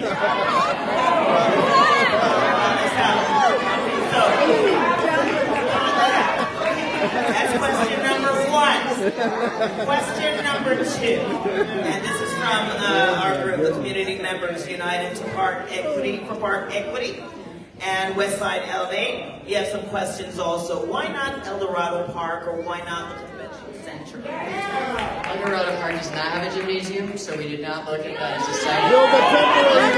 Let her finish. So, please allow her to it is the reason why we did not look at it. We looked at locations that had gymnasiums and larger spaces where we could have everybody in a single space. Okay, a gymnasium is as large as this community center, kind of, sort of, so you couldn't house them in like your community center or any other location in that park. Not the way it's currently designed. Okay, and the convention center? The convention center is booked out with all the convention activities.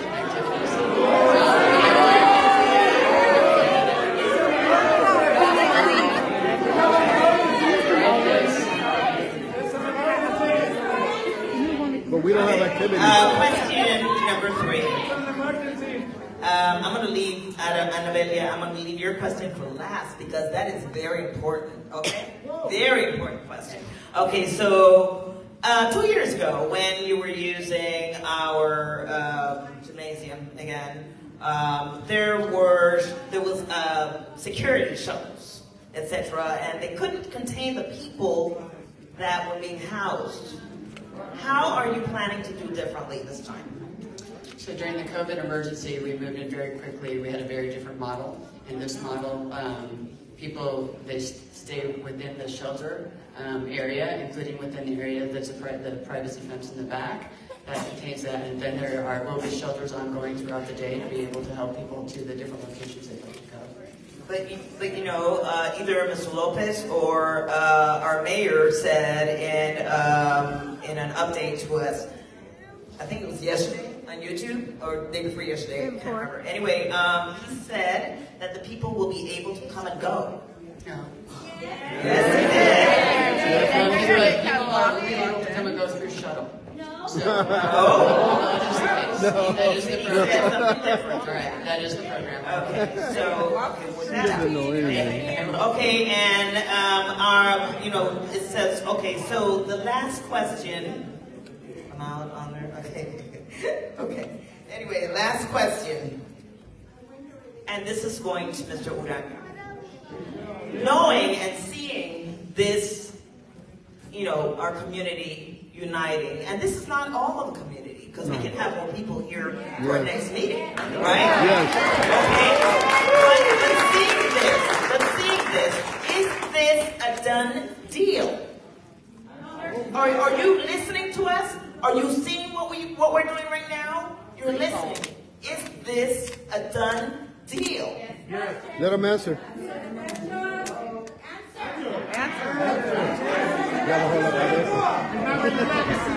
Okay, he put his head down, that's it. This time we want to listen. This is what you want to be remembered for.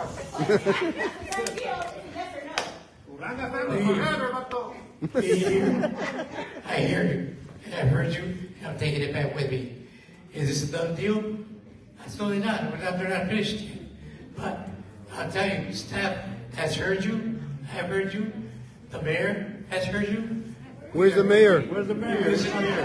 We're going to be looking at the emergency declaration.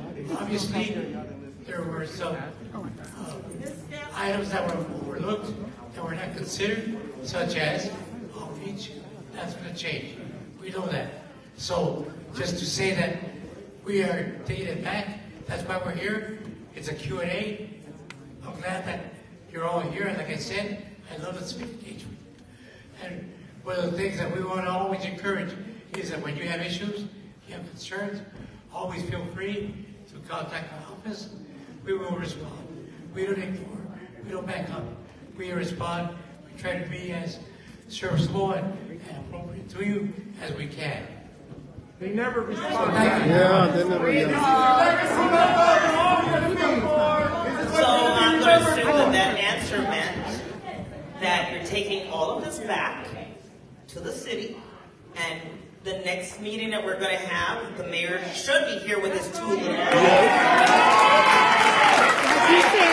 Okay, and you're saying, Mr. Uranga, respectfully, okay, I'm so sorry.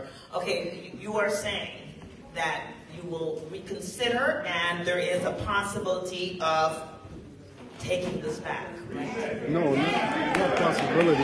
Said, what was that? Can you repeat that? I heard you, we heard you. Thank you. Okay, and so we're demanding no shelter here.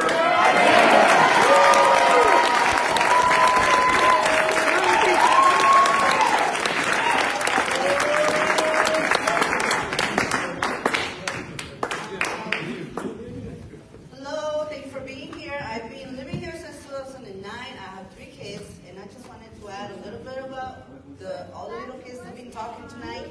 AK Park just got burned. His playground. It's been more than a year, and they haven't built nothing yet. So the only part that we have left is this one. To walk all our kids from around the blocks, we gotta walk all the way over here. Exactly. That's what I was gonna ask for the builder. This is the only one that we have left. This playground is literally across the street from where you put those gates.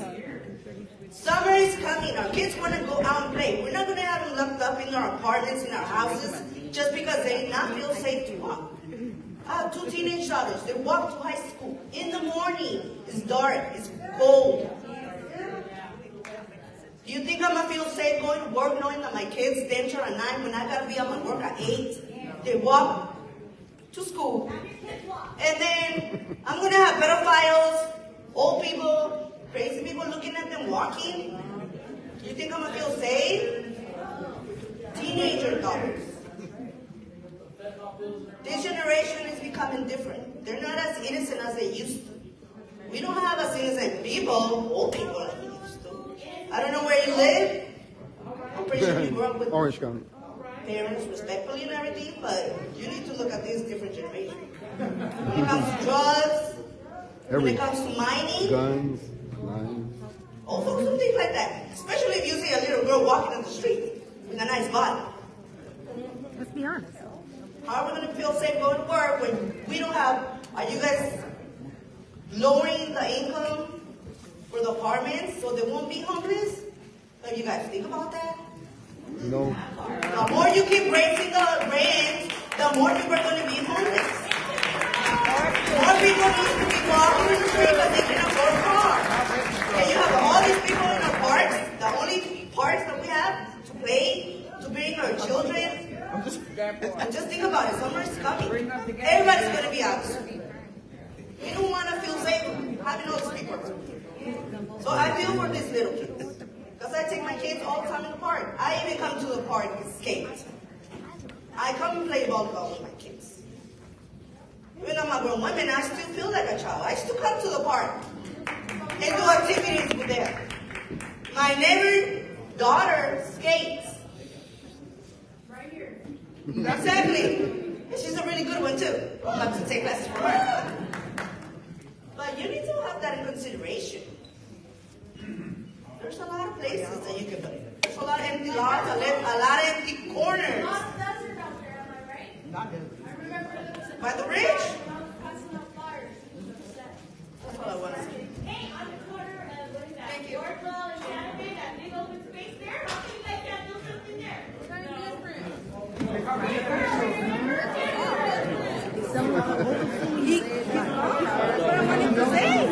That's what I say, AK Park, they haven't built nothing. He comes too late, Bob the builder. Hello, my name is Eden Perez, and I am a resident here in the city of Long Beach, and I also work at Centro Cha. I'm here because of me, because of my in-laws, and for other people that weren't able to be here today. And I'm here also on behalf of my son, that is a 7th grader at Mary Elementary School. And I just want to say, shame on you guys, for real. Shame on you guys that the solution for you is to take them to Stevens. That is limiting resources for those students at Stevens. Yep. So shame on you. Shame on you for not thinking of other options. And for you too. Shame on you. Because this Se vendió. is so disadvantaged. Voted for you. Se vendió. And Rex, I told him, what, 2 days ago, that my child does physical activity in this park. Shame on you too. There's no communication between you guys, because obviously none of you guys knew that. None.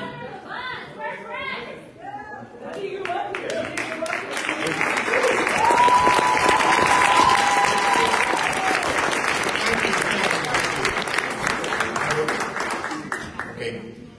And we want to thank everyone for coming out and saying what they had to say. Although this should have been ahead of time and not behind time.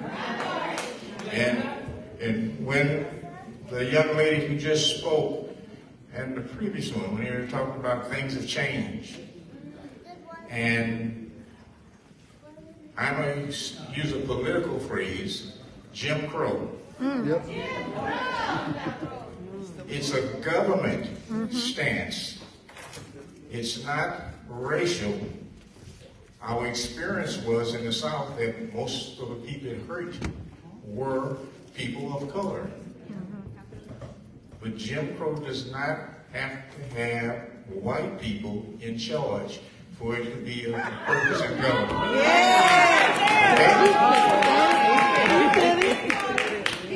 So we all have to rethink how we approach problems and how we solve.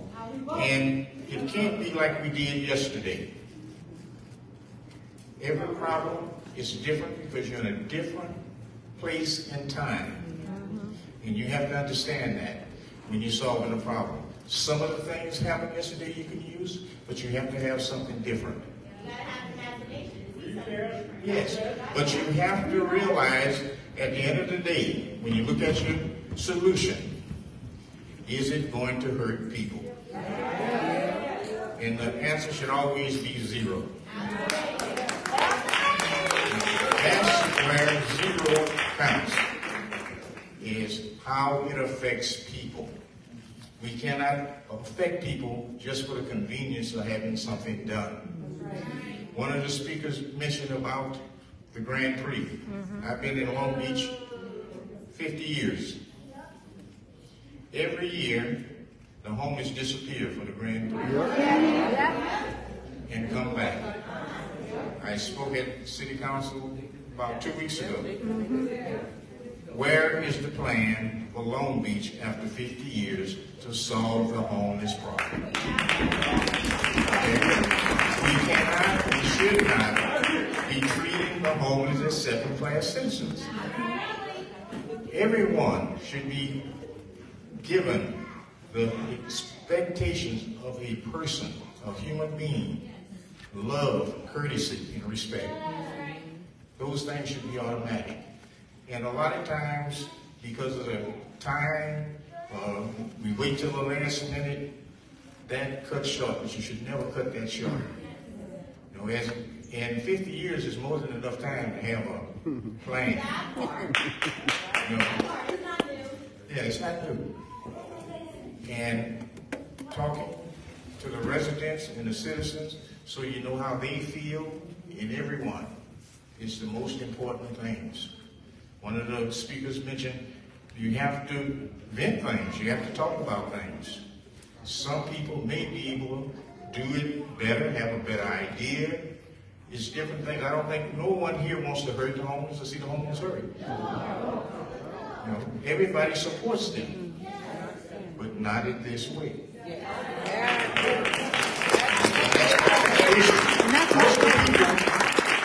Most of the people in here are homeowners, not renters. And you're affecting their families, Their property and value. their future. And property value. And that's why you see the outrage. Because you're hurting them. And we should not be getting hurt by our representatives. Yeah. The people, the city council persons, the mayor, all the elected officials in this town work for us. They should not be working against us. Yeah. We the people. We are the people who are in charge. And we should act like we're in charge. You know, you have to show up, you have to vote, you have to register, and be seen. And recall. We have to do, it's a 24/7 job for all of us. And we have to integrate it into our lives, our schedules, so we can pay attention and know what's happening in our community. And that's the most important thing for us. It starts with us, and it spreads out to everyone else. That's why we're here. I understand. All I'm doing is, I'm with you. I know it. You know, but that's the kind of things that we need to do and have more of these like this, different issues. But anyway, I want to thank everybody for coming. And she's been waiting a long time. You don't have to wait, she just don't do it. And we want to share our thoughts. You are restricted by the system in which you work in. You don't notice? That's not fair to say. It's not fair. No, it's not fair. What did she say? She chose that job. After the homeless shower? She chose the job. She chose the job. Okay. We're getting ready to wrap up. Okay. In closing, would you like to? Let us speak. Let us speak.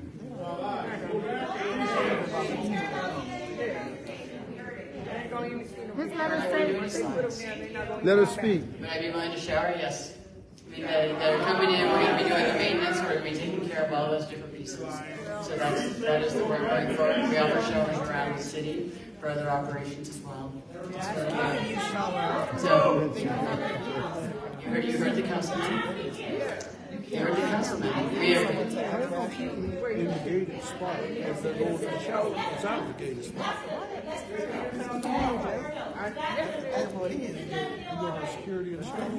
We're taking things back. The councilman says we're going to be talking about it, so we're talking about it. Well, that's good. I'm telling you, I'm taking it back, and the councilman is. That's up to your mayor.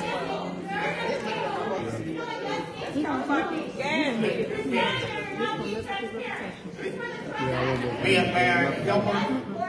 We got a good point to run from there. So this is a broader conversation than me. It is not my decision as to whether this moves forward or not. It's a broader conversation, so I am telling you. The city council and the mayor. It's the city council and the mayor.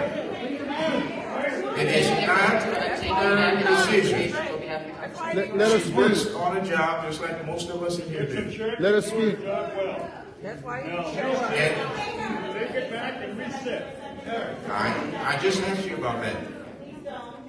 But I do, I mean, All right, ladies and gentlemen, I want to thank you all for coming like Mr. Golden said, and I owe you an apology. See, I'm apologizing because I fought wars. I've been in the same predicament that you guys are in. I fought to stop the railroad. And Jessica can vouch for that. She's one of the big leaders. She was a big help to me.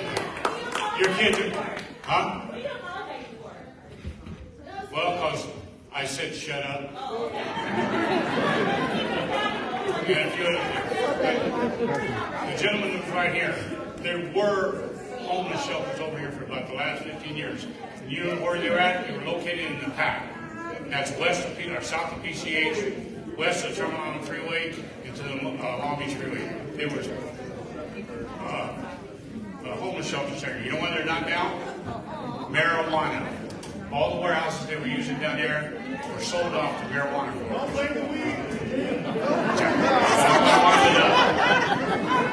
I had three solutions. The gentleman here said Queen Mary. It ain't been nothing but a leaky since they bought it. Put the homeless on the Queen Mary. 2, build a shelter that's permanent over on the east side. There's a high tension wire next to 605 freeway. Put your ass and donate the property to let them use it. Or put them in containers out on here. Old Navy base in the port. Yeah. So, as of now, ladies and gentlemen, I'd like to thank you for your service. I'm back you. I'm 100% in your corner. I've fought the battles. And you guys keep fighting the battles. You got some good leaders. Thank you so much. All right, people. That was it. I will end it now. Thank you all for joining.